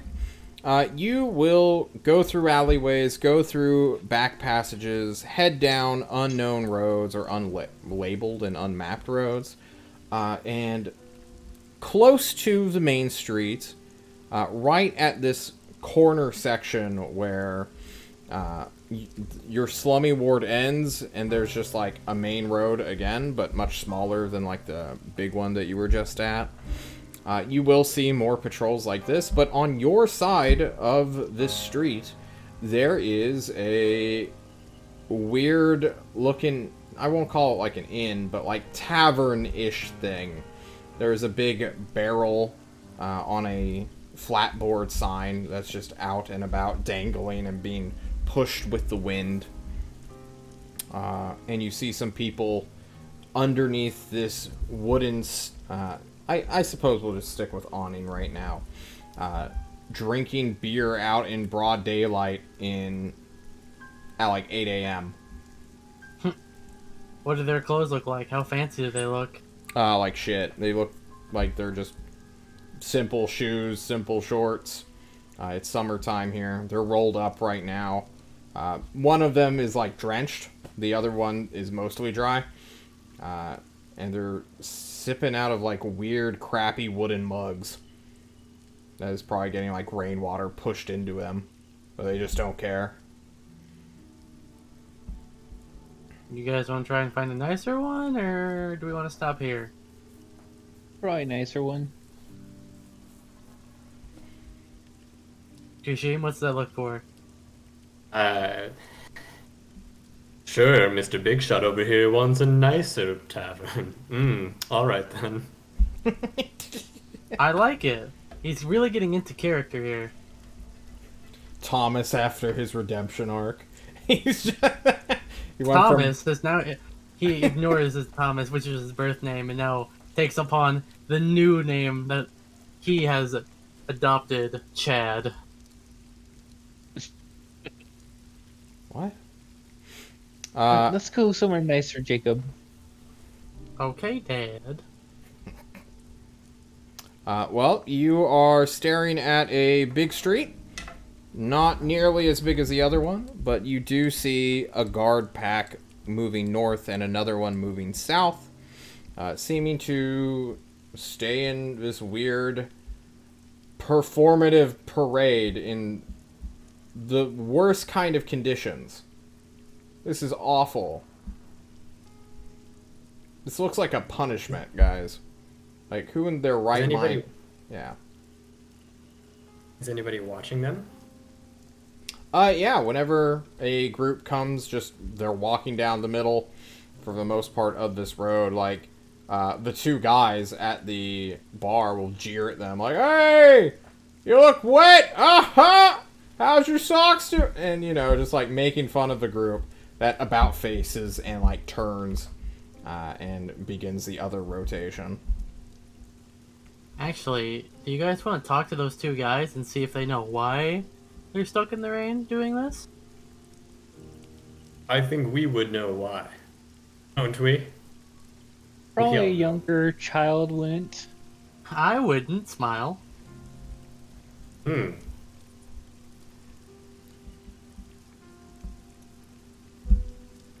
I'm gonna go up to those two guys. All right, Runt breaks away, or Jacob breaks away from Dad and Chad, apparently. Now you get it. A-lovers. Yeah. What? Cringe. What? You guys watch as Runt just fucking takes off. Runt, He just skips. you're upon them. He's like skipping. And he's like, You jump in a puddle for authenticity. "Yay! Excuse me." Ah! My It's a bad. goblin! One of them shouts. What the hell? My dad said that those men are patrolling in the streets because they've done bad. Give me a deception check. Disadvantage. Oh. Well. 13. It's pretty good. Double 12s. They take you Yes. seriously, both of them. They're not a What the fuck sort of Gretchen Knoblar creature are you? What the fuck? One of one of them is just like, is this thing a child? Where's your father, dude? I'm gonna point Jacob, back at Meager. why are you messing Oh my with these god. One of them looks fine at you. men? They're gonna do a quick perception check on you. They can't even tell you're wearing nice clothing. The rain is too much. It's already sort of ruined the gravitas that this sort of clothing would present itself. Yay. And one of them is just, is this your creature? What is it? Is this your son? He's adopted. Oh my god. What? Since when? Oh, I forgot to tell you. I've never seen a demi-human like you. Nice to meet you. I'm... John needs a name. Who wants to give this guy a name? Hey, Greg Hansen. Nice to meet No, you. we're not... Name him John. He's not called Horrible. John. He will be known as Yawn. Hi, guys. My name's Yawn. No, Y-O-N.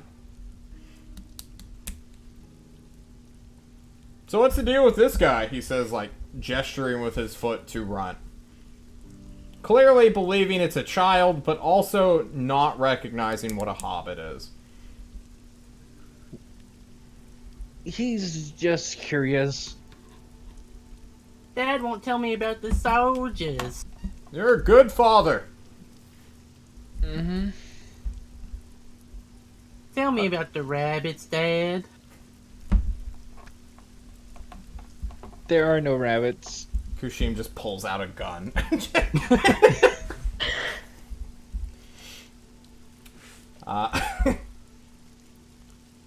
Why is they patrolling the streets like they is? That's for your, father creature to tell you about, my mans. Not, me. I'm sorry. Yeah, Can't but do you that. won't tell me. Yeah. And he, like, gives you a knowing nod, Meager. I'll nod back. Anyway, you guys are, like, the bad part of town. What's going on here? What are you doing? I've been trying to chase him. I run off. Where do you As soon run as he off says to? that, I run off. I run off. God damn it, Jacob. I continue running towards the castle.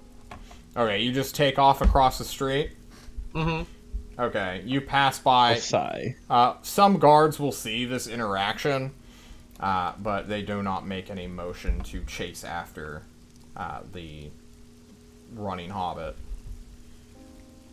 I'll chase out All the right, hobbit. Let's go get him. But two guys watch you leave, and, you know, you can hear their muttering just for... What the fuck was that thing? That wasn't a human, was it? Or a demi-human? My God. Before, like, the rain drowns them out. They did not recognize a hobbit. Nice.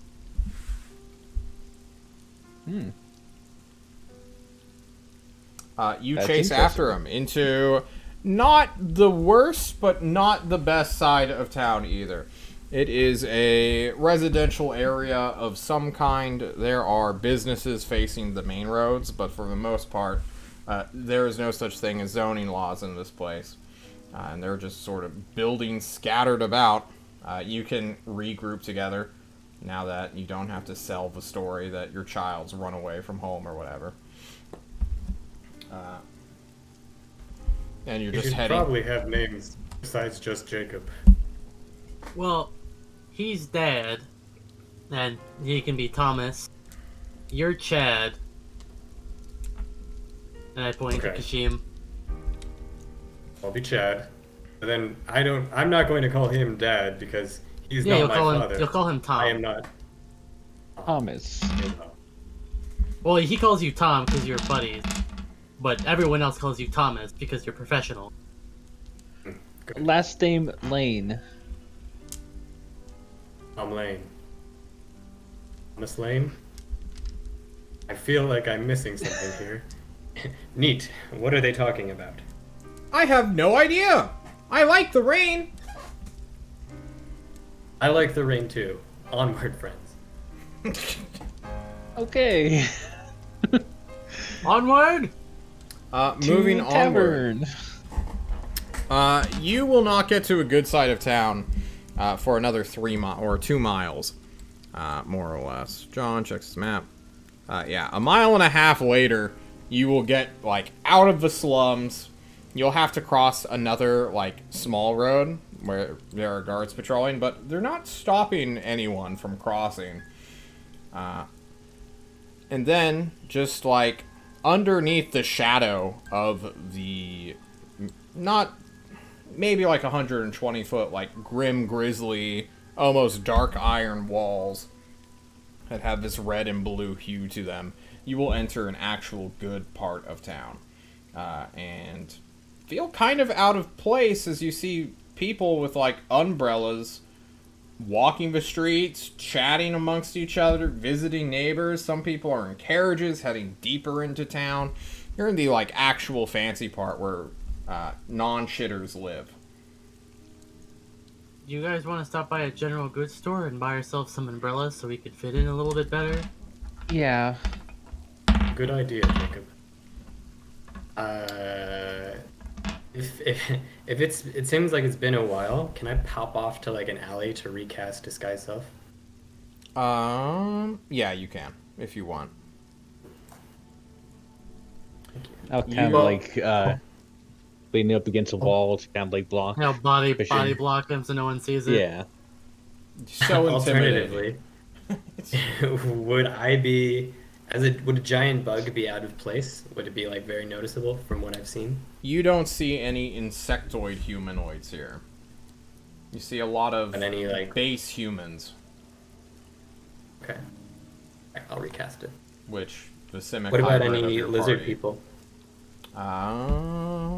No, you would not. Reptilians are the natural enemy of vampires. They do not live under Destry's rule. Everyone knows this. Oh, Everyone knows this. It is They're- known. tell They're me. cold-blooded. Why would you ever eat something that's cold-blooded, guys? Come on. It's a nice, cool drink. No, you want it hot. It's like You want it gazpacho, warm. like cold tomato soup, except Yeah. instead of tomatoes, it's blood. You can go to a general store where you will find some people. You will have to cross another small street to get to like where actual shops and stuff are, because you're in like the richy, prissy. I want to call it like a noble, but like upper class area. So you cross the street again. You see some more patrols, and at one point, like one guard like gets in front of you and is like, "Hey, get the fuck out of the road. We're doing our thing. Come on, let's go. Hurry up." All right. Trying to get the bells. Sorry. He just like jabs. Do the better butt of next his spear. time, lamos. Chad, wow. You cross the street and see a general goods store that has a few people within it doing some shopping, but like perusing and like talking shit, basically. You see a lot of people just... Entertainment goes as far as your ability to speak in this land. There's no such thing as televisions, no such thing as like printing, like books. That stuff is like for people who can actually import them. This is like a podunk medieval society that you're dealing with that has like shops and family-run businesses.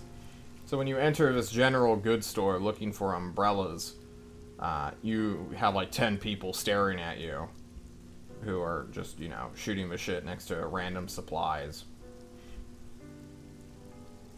I wave. Like, hey, one of them calls out to you.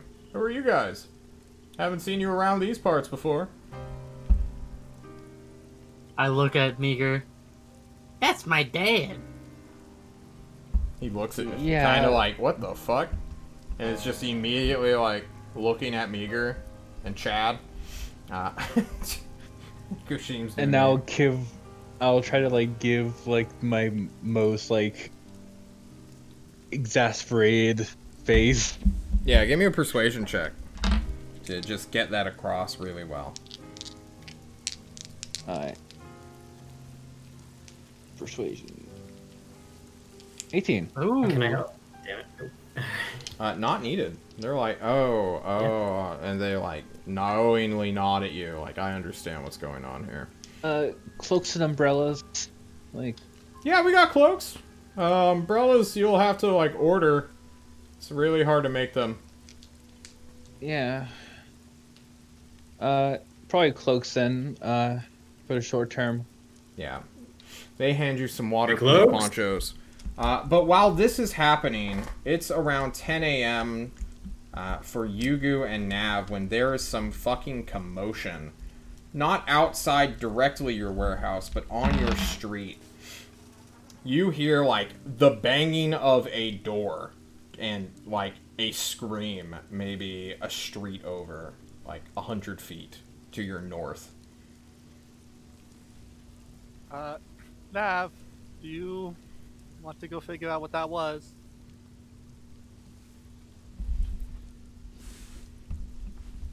Me. I mean, if there was screaming, maybe someone is dying. Could help them. I mean, that kind of sounds like a them problem. When we invade, a lot of people are gonna die also. I can't stop and help them all. I mean, I would like to know what is going on, but if I draw attention to myself by going out there and then we're the ones screaming. Okay. You make a good point. I'm gonna go to our one openable door and just look out to see if I see any. Yeah, the noise came from the other side, but now you're hearing, like, alert whistles, like, high-pitched screeching that pierces the sound of rain. And, like, shouting and yelling. You also will begin to see other people, like, peeking their heads out of doors and windows. You know, opening shutters a little and, like, looking towards your direction, Yu. Where at least one person has probably seen you. This big red lizard guy hiding in the shadows of a doorway. Yeah, I will just peek back into our little. What is it? It's like a barn building. Yeah, this weird barn, warehouse, something like that. It's a lot of noise. I didn't see anything. I think some people saw me. Well, that's not great, but it's already done, so if there's consequences, we'll just have to deal with it later, but, Just homeless, hiding in yeah, the building. get away from the door. Let's not... It's whatever. Not our business. Playing it cool. I will not leave. This commotion will continue for some time. Is it ever getting closer to us? Oh yeah, it gets super close, like right outside your door, but not once does anyone peek in or search the specific. People may think it's closed, who knows what's going on. But yeah, it sounds like lots of people moving about, running, rushing, whistles come through this entire district that you're in. Which is concerning, but no one ever thinks to bother this crazy warehouse. And I guess we'll just jump back to Kushim, Runt, and Meager. You guys buy cloaks, you get them fitted, they look nice. Well, Kushim probably doesn't want to handle his because he is an illusion right now. So Kushim, someone offers you a cloak by hand. Would you like this cloak, sir? It will fit your massive build. Thank you, friend. It does look like it will fit my massive build. Do you take it and threaten your illusion? I'll take it. I'll grab it and I'll say hee hee hee hee hee hee, and I will run off with it inside What the the store. fuck is that thing? Someone just blurts out. Damn it, Jacob. Use my friend. It's complicated. Oh, okay. And then it like clicks to them. How much? Oh, just a couple silver, if you have it. Here's gold. Can get the change. They gasp. And they like, whoa. And the guy just like immediately takes it, looks at it. Like, oh my god. Luckily... Wait, Probably what kind old, of coin... right? Where'd you get this gold from? The tower? Of Hephaestus? Yeah. They're like, oh Yeah. man, this is old as... What? They don't recognize, like, the minting of it at all, the weird symbol on it. They're like, where'd you get this? This is pretty rare. They're like, steal it, right? Dad's like super rich. Is that we are right? rich. Well, thank you for your patronage, sir. Ha ha ha. Enjoy your cloaks. More. Okay. Can I get the change? Oh, I thought you said keep the change. And No, he- no. We're not that rich. I thought you were a high roller. My mistake. They will give you 6 silver back.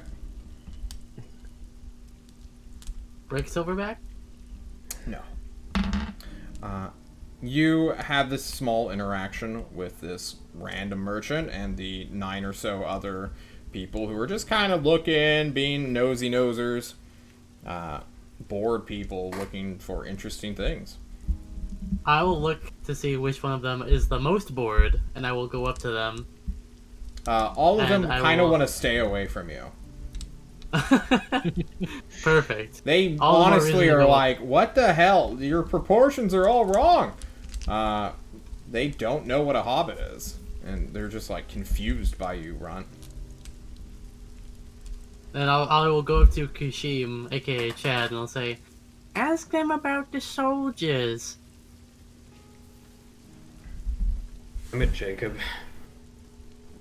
If I've told you once, I've told you many times. It's not for you to know. But I That's wanna right, know about one of the them says, and soldiers." gives you a thumbs up, Kushim. Sort of sidle over there.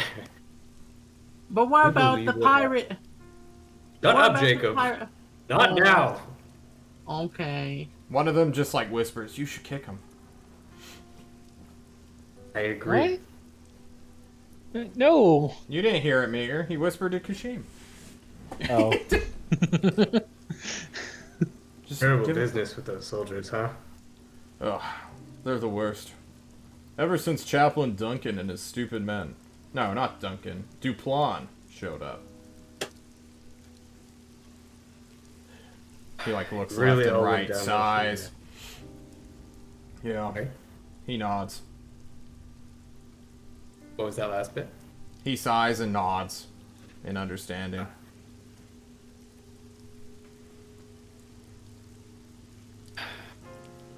You know, the common people, we do what we can. We go to work. What do Every we get day. for it? Every day. Every day. Did you hear? Well, I assume you heard. You have this one. And he, like, gestures to your hobbit that's running around trying to bother people and just be annoying. Or has gone to, like, hang out with Meager, who's still, like, giving this gold. This dude just wants to know what the gold's about. Yeah, let's find out more about the guy you're talking to, for shame. It's another dude. I keep rolling, like, 4, 5, 6 on my D6s. Of significantly older age than you. So he's like a 60-year-old guy, just an elder who's half foot in the grave. I forgot the question. I'm so sorry. I forgot it too. I was Chaplain Duplan. Like we work every day, like we're the working class. Oh, yeah, yada, yada, yada. yeah.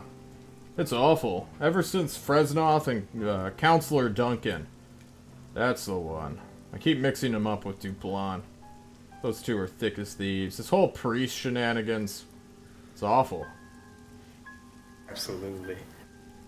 Well, old timer, you been around. You ever seen days like these?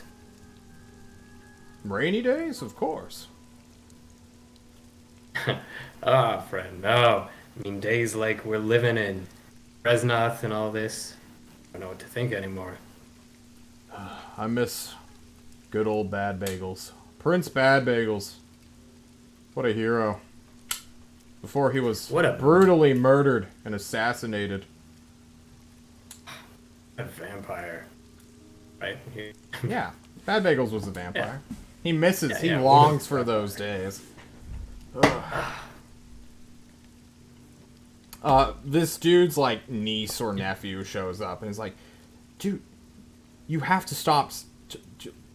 Don't say this shit. Calm down. He's old. Stop baiting him. You're gonna get us in trouble. Alright, sorry, look, well, I mean, you heard, right? Oh, yeah, they heard. Of course they heard. That's why you got this thing, right? To, like, sate their bloodlust or whatever the hell.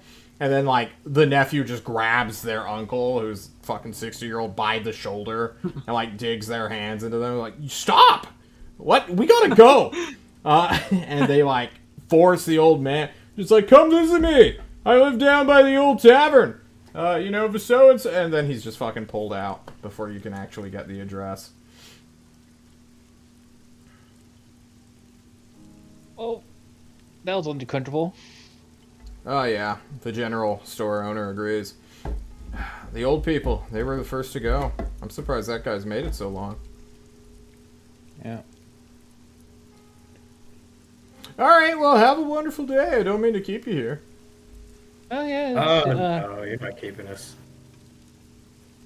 Kushim's internally panicking about the time. Like, I have 45 minutes left. I have 44 minutes. I'm gonna look at Runt, and I'm like, you know what? How about I get 2 spare cloaks just in case? For Uncle and Grandma? No, just in case you rip ours. What, you mean like this? And then he's gonna tear a piece off of his cloak. Oh my god. God damn it, Jacob. Many mutterings of like, are they gonna discipline him? They're just letting him disrespect these noble people before him? Like, what's going on here? Got to understand. He was one of Fresnoth's. Oh. The general store owner nods. How much did you buy him for? Too much. As you can imagine, bit of a steal. They nod. All right. Oh, did you hear? She's apparently showing up here in a couple of days. All right. Yeah. Like 2 days from now or Shit. something? That's why they're like practicing their parade or whatever. Hmm. Even in the rain. That doesn't sound good. They nod. You know, ask Yeah. me. She ain't been nothing but bad news for this part of town. Well, dude. Alright, you guys gotta go. I'm sorry. We can't be having this conspiracy. Blah, blah, Apologies. I didn't mean anything by it. We'll leave. blah. You guys can quickly abscond. Well, that was something. Yeah, once we're gone and clear of that, Ron's gonna be like, God, I hope you guys learned something useful, because acting like a child is just kind of the worst. We're how doing much a was great the job, extra? friend Jacob.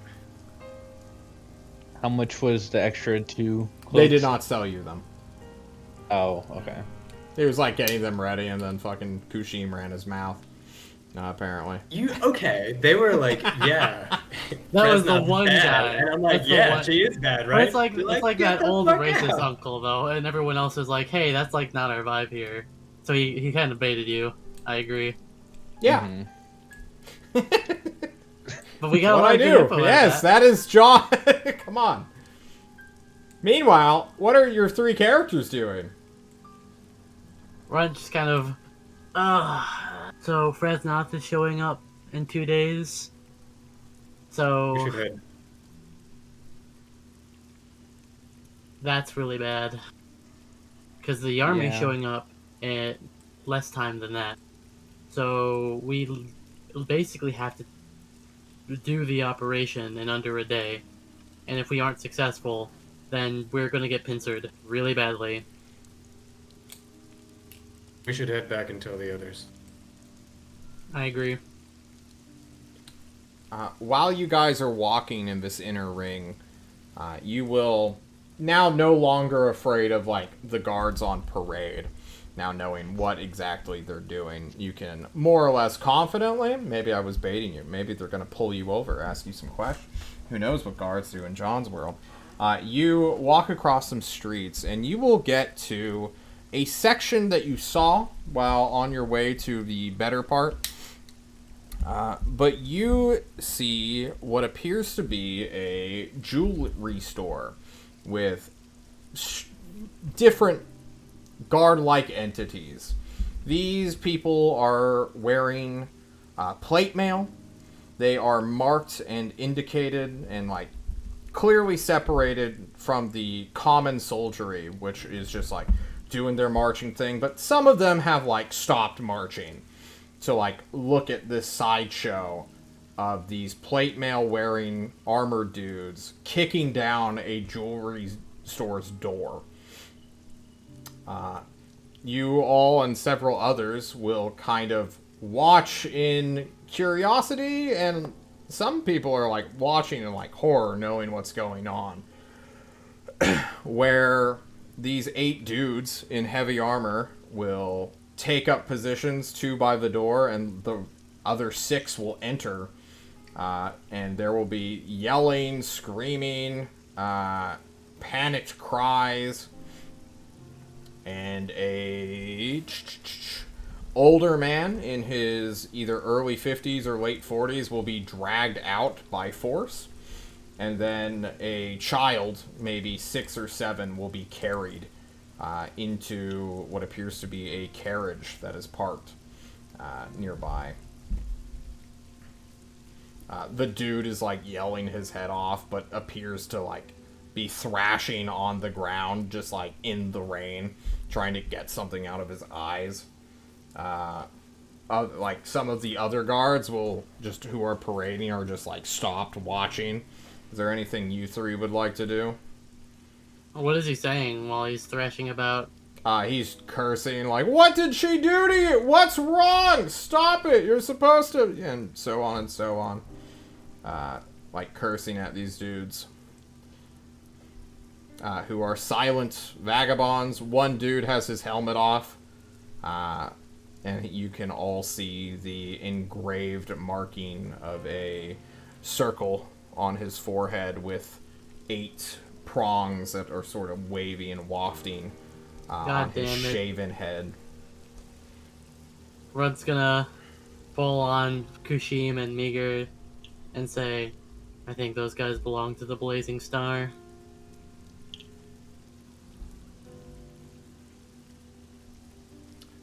You I all think- can watch this scene. It ends within a minute. They literally just haul the child up, who does not seem to be, like, thrashing or fighting or wrangled. They load them up into a carriage, and they all just sort of pop on to take the driver's seat, not caring about the rain at all. 4 pile into the interior, and then the other 2 hop onto the back. They seem to be armed with shields, long swords, heavy crossbows. Some have javelins. They're kitted out, but not once did a weapon get drawn for this encounter. What direction do they appear to be heading in? They are heading... They will keep going east and then make a right hook towards the center of town. Do you guys think we should follow them or head back and report to the others? I'm going to head back, but I can't keep this up. But Gotcha. follow if you want. The dude continues to, like, wipe at his eyes. Like, one of the patrolling guards, like, who watched the carriage, like, moves over to him and, like, tries to help him up, and is, like, immediately blindedly attacked by this older man. He's just, I'm trying to help you, man, stop. It's just like, fuck you.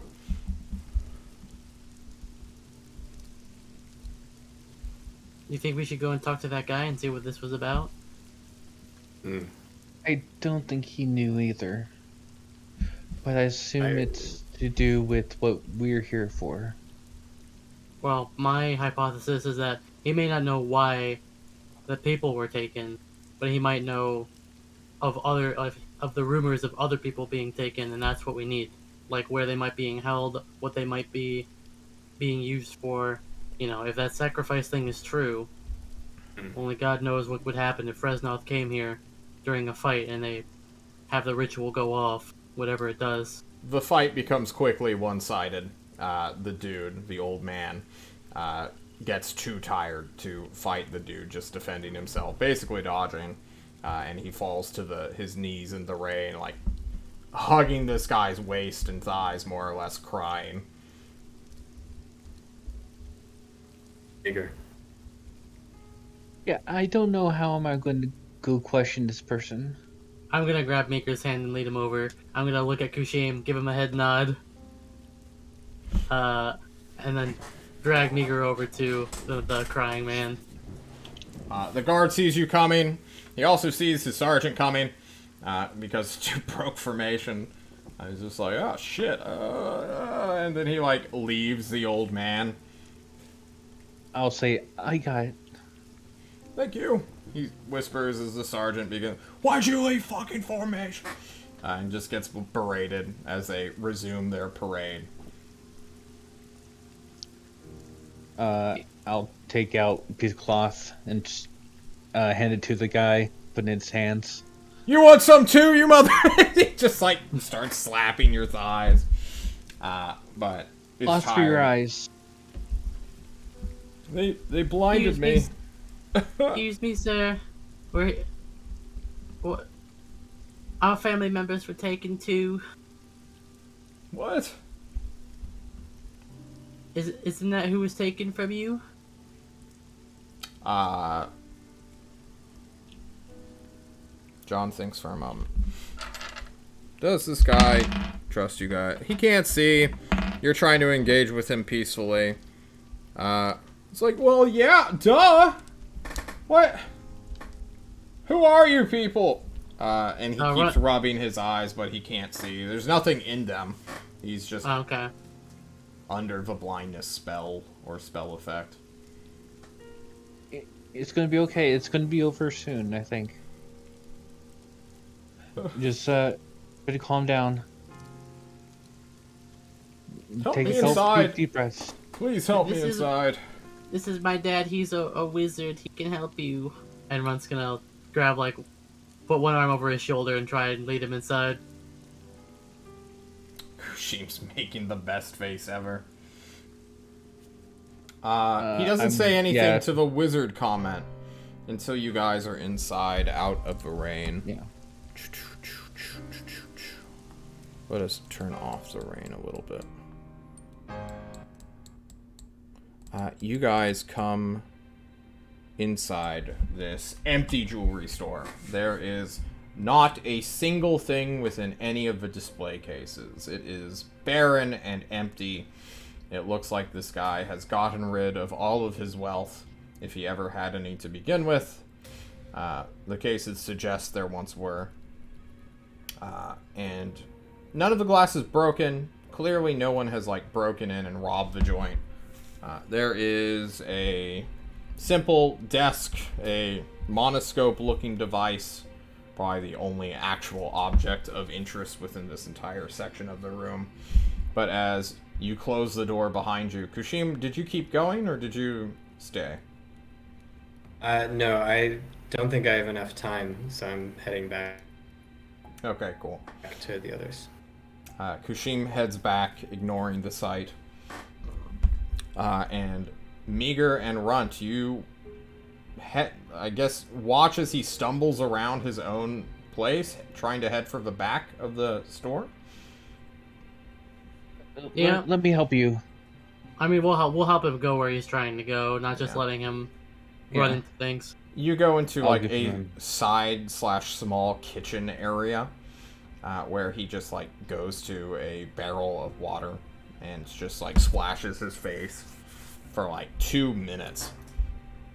And then, like, he blinks a lot, his face red, and with clear eyes, he looks upon you and says, "Which one of you is the wizard?" I'll point at him, at Meager, smiling widely. That's I- my dad. I told you not to keep telling people that. He looks at Runt, and seems to know what you are. Why are you here? What are you? Well, I know what you are, but why are you here? Who are you? A wizard, unmarked, out on the street in a hobbit? A halfling? It's complicated. He But eyeballs I you want- both. I was trying to be a better person and help you, but Well, if No you buts. can, I will accept it. My What name is can we do written. for you? I am a jewel crafter here. How do you spell that? Ritten. Okay. Those men, the Sergeant Devoteds, or what, Sergeants Devoted? I'm not sure of their pronunciation. They're followers of Chaplain Duplon. He's been kidnapping people off the street for the past 16 days, or 2 weeks. John looks at his calendar. He's been taking people like you, and he points to Runt, as well as others.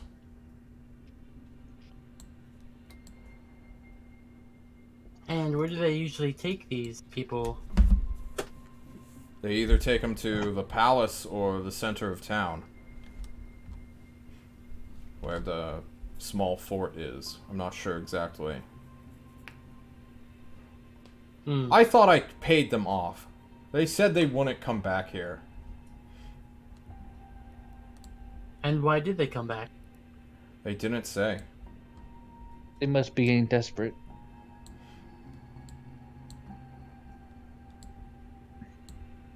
Who are you two? Your outfits are shit, by the way. Just so you know. I know. Runt's gonna fold his arms. We did what we could with what we had. You're not from here. Right? No. Okay. Little quid pro quo, though. You give us a little bit of info, and we will scratch your back, see what we can do for you. What do you want to know? Any relevant information. There have been some talks, some recent disturbances, something about a ritual. Yes.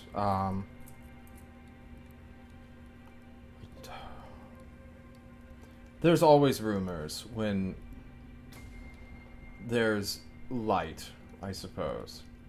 For a few days now, and he points to the roof and thus the sky, sunlight has been streaming in. Raw, just regular sunlight through the clouds.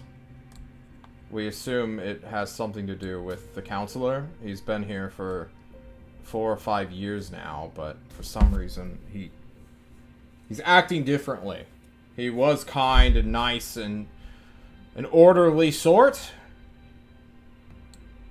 We understood we were under new management, but it's not like he tried to rip the sky apart.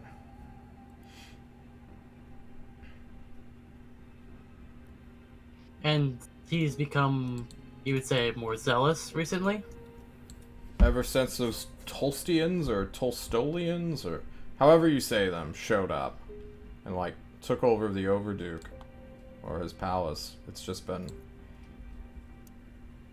one thing after the other. He's demanding money, people to join the service if they can fight.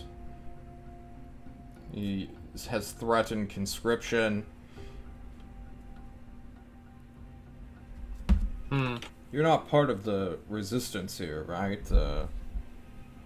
What's it called? The fucking Poet Society or something like that? Not yet, but they were some of the people we were looking to get in contact with. His lips purse in silence into a grimace. Well, I assume from your reaction that's a bad idea.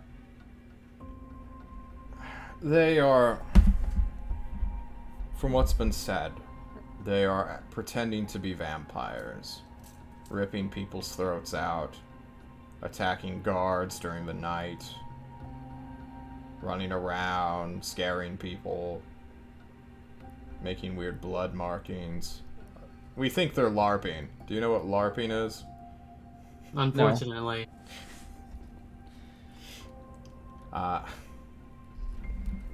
He rubs his eyes again. I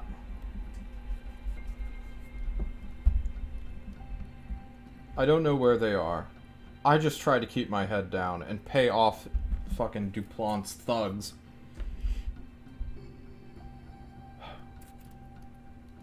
He said they want to come back. Well, what can we do for you then?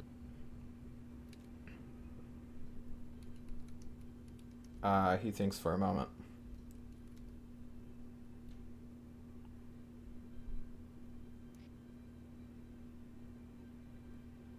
You're a wizard, right? Do you have, like, ways of, I don't know, finding them? I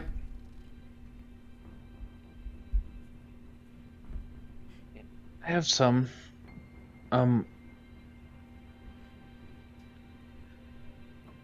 If you give us a description of, do you know, like, the building that they take them to? Like the palace? Or, like, the entrance?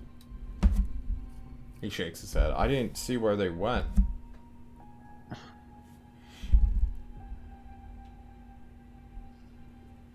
Do you want your family back? Of course. Here's something we can do. Run a look at Meager. You find out where they may have been taken, or where they may be hiding. These sergeants, these zealots. Our team is focused on extraction, getting into places that are usually seen as impregnable, and breaking people out. So that's what we can do for you.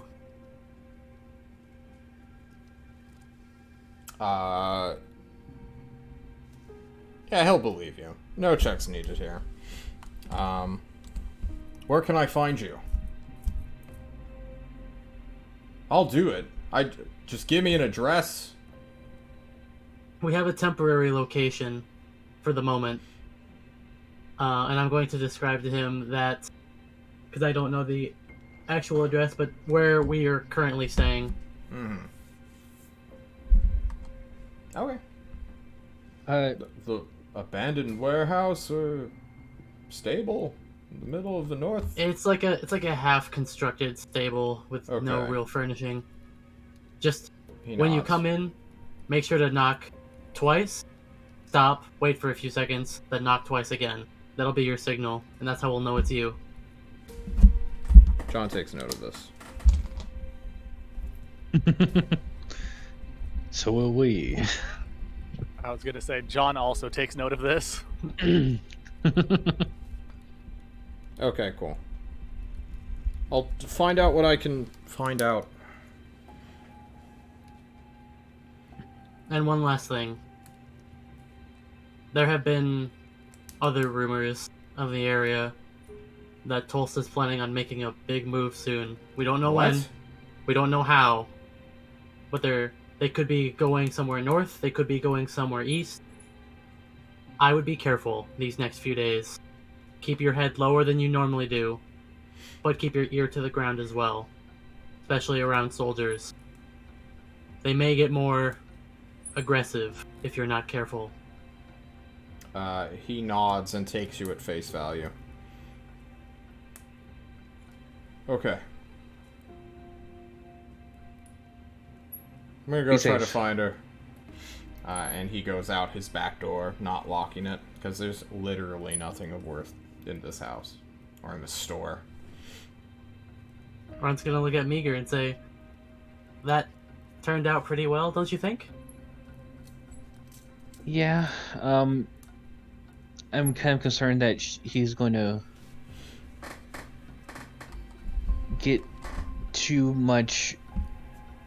big for her head and try to bite off something more that he can chew. Well, if he does, here's the way I see it. We can abandon if it becomes too hot and they try to figure out where we are and he somehow betrays us, which I doubt, considering we're his only hope. But assuming that was the case, we could basically relocate and find another abandoned place. But best case scenario, he completely, well, as much as he can, trusts us for this job, and this leads us even closer to finding out where the ritual might be taking place, or if not, some vital information about it.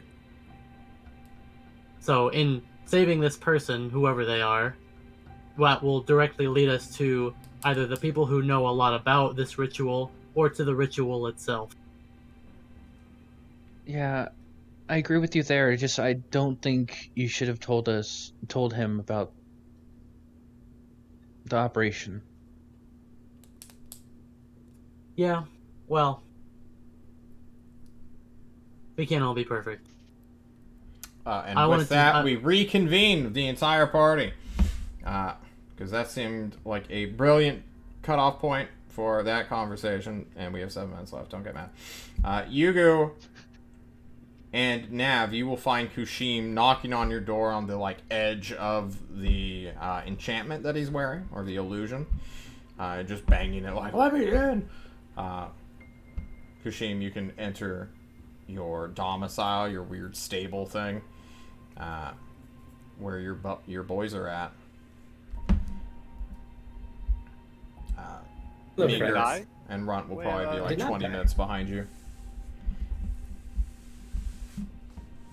Friend Runt and friend Meager are helping an old man whose family was taken. Hopefully we will get more information from this. They are really kind. See, look, that was the noise. I told you we'd find out eventually. Well, I don't know. They were screaming. Maybe it was I don't know, a spirit beast. Kushim, you know that not to be the case. They were 2 miles away from you at that time. You never heard any it could not have possibly been that loud. Oh, right, yes. Oh no, this was another place. Apparently, there are more than one. What did they do? They took the child away. It was a child, right? Like a Did young we get girl. a good look? A look at it? Did she seem non-human? Give me Human. a retroactive perception check, which is probably what I. Yeah. Give me a charisma check, actually. Just a flat charisma check. Oh, I can't Alright. get a hot. Alright. I'll just take that natural 16. She was more non-human than regular mundane human, unlike the jewel crafter himself. Seems they're taking non-mundane humans. That's bad news for you and me, friend. We should Well, make sure that we are not seen. I am thinking they will probably be wanting to take us for more than just the fact that we are not non-human. Agreed. We have many reasons to not be taken. That has implications, though. Oh, Do I want to?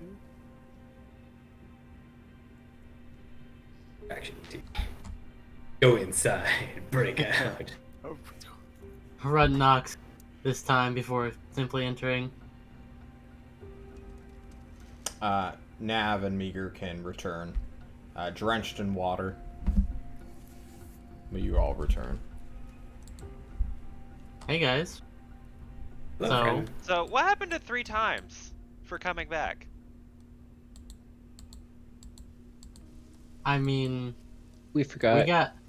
I was too busy having to act like an idiot, and the other two were busy forgetting. What do you mean acting?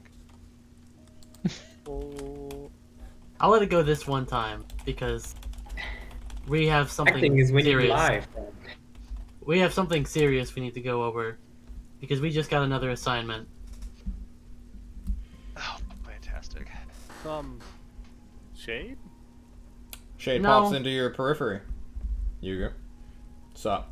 Oh no, sorry. I thought you asked us to do something. I'm sorry, what? Wait, are you talking to Shade? Yeah. He's somewhere. You keep turning and he's just always in your left periphery. He probably won't be able to hear me. Let him know about those defenses. We were walking through. Oh, I I'll can hold hear him. up the piece of paper. Tell him I can hear him. Oh, he hears you, Nav. Oh, hi Shade. Tell him I said hi. So Said yeah, hi. we landed north and we walked through a field and there were formation disruptors and just like shitty pungy pits. That should be fine. I'm gonna do As I'm gonna do full defenses on our way descriptions. here. When they are done with this understand. description, Runt's going to turn to Yugu and say, "We have some really big problems. Tell Shade that Fresnoth is going to be here in 2 days." You I can that, hear Shade? him. Yes, I can hear yeah. you all. Big- Yeah. He hears you guys. You know, I'm not like mental telepathic thing. Can you hear me, friend Shade? Tell him no, I can't hear him. No, Mr. Kushim, he could not hear you. Okay. Anyway, since Shade is here and listening, now is the perfect time to go over all the things we've learned, because there's quite a lot. And I think that is a very good sentence to cliffhanger Yeah, on. Yeah. So, And that's what I was Guys! leading up to. thank you all so much for joining us in the City-States of Klovisa, the God War. We will be seeing you guys next week. Thanksgiving week is coming up, and I plan on taking that one off, just so that everyone can enjoy their Thanksgiving, especially you guys in my Thursday group, who will, that day is Thanksgiving, so why don't we take that one off? See you guys in the food coma. Fuck that. Other news, I think it is no surprise, but coming this December, I will be part of Apollo Nick's Dungeon World series that he's starting, called Fable Whoa. Table. So when that comes out, expect to be spammed with that. And also sometime in December, we're doing the Cavemen campaign. We're gonna Ooh. put 4 people into hell at the beginning of my world. So if you want to see what the very beginning was like, and just how awful, well, how good you guys have it, and how awful you could have it, please check that out. That'll be on Fridays. Oh boy. Extreme difficulty in an already brutal camp. Yep. I hope you all enjoyed your session tonight. To everyone watching, I hope you enjoyed. And as always, don't die. We'll be seeing you guys. Woo!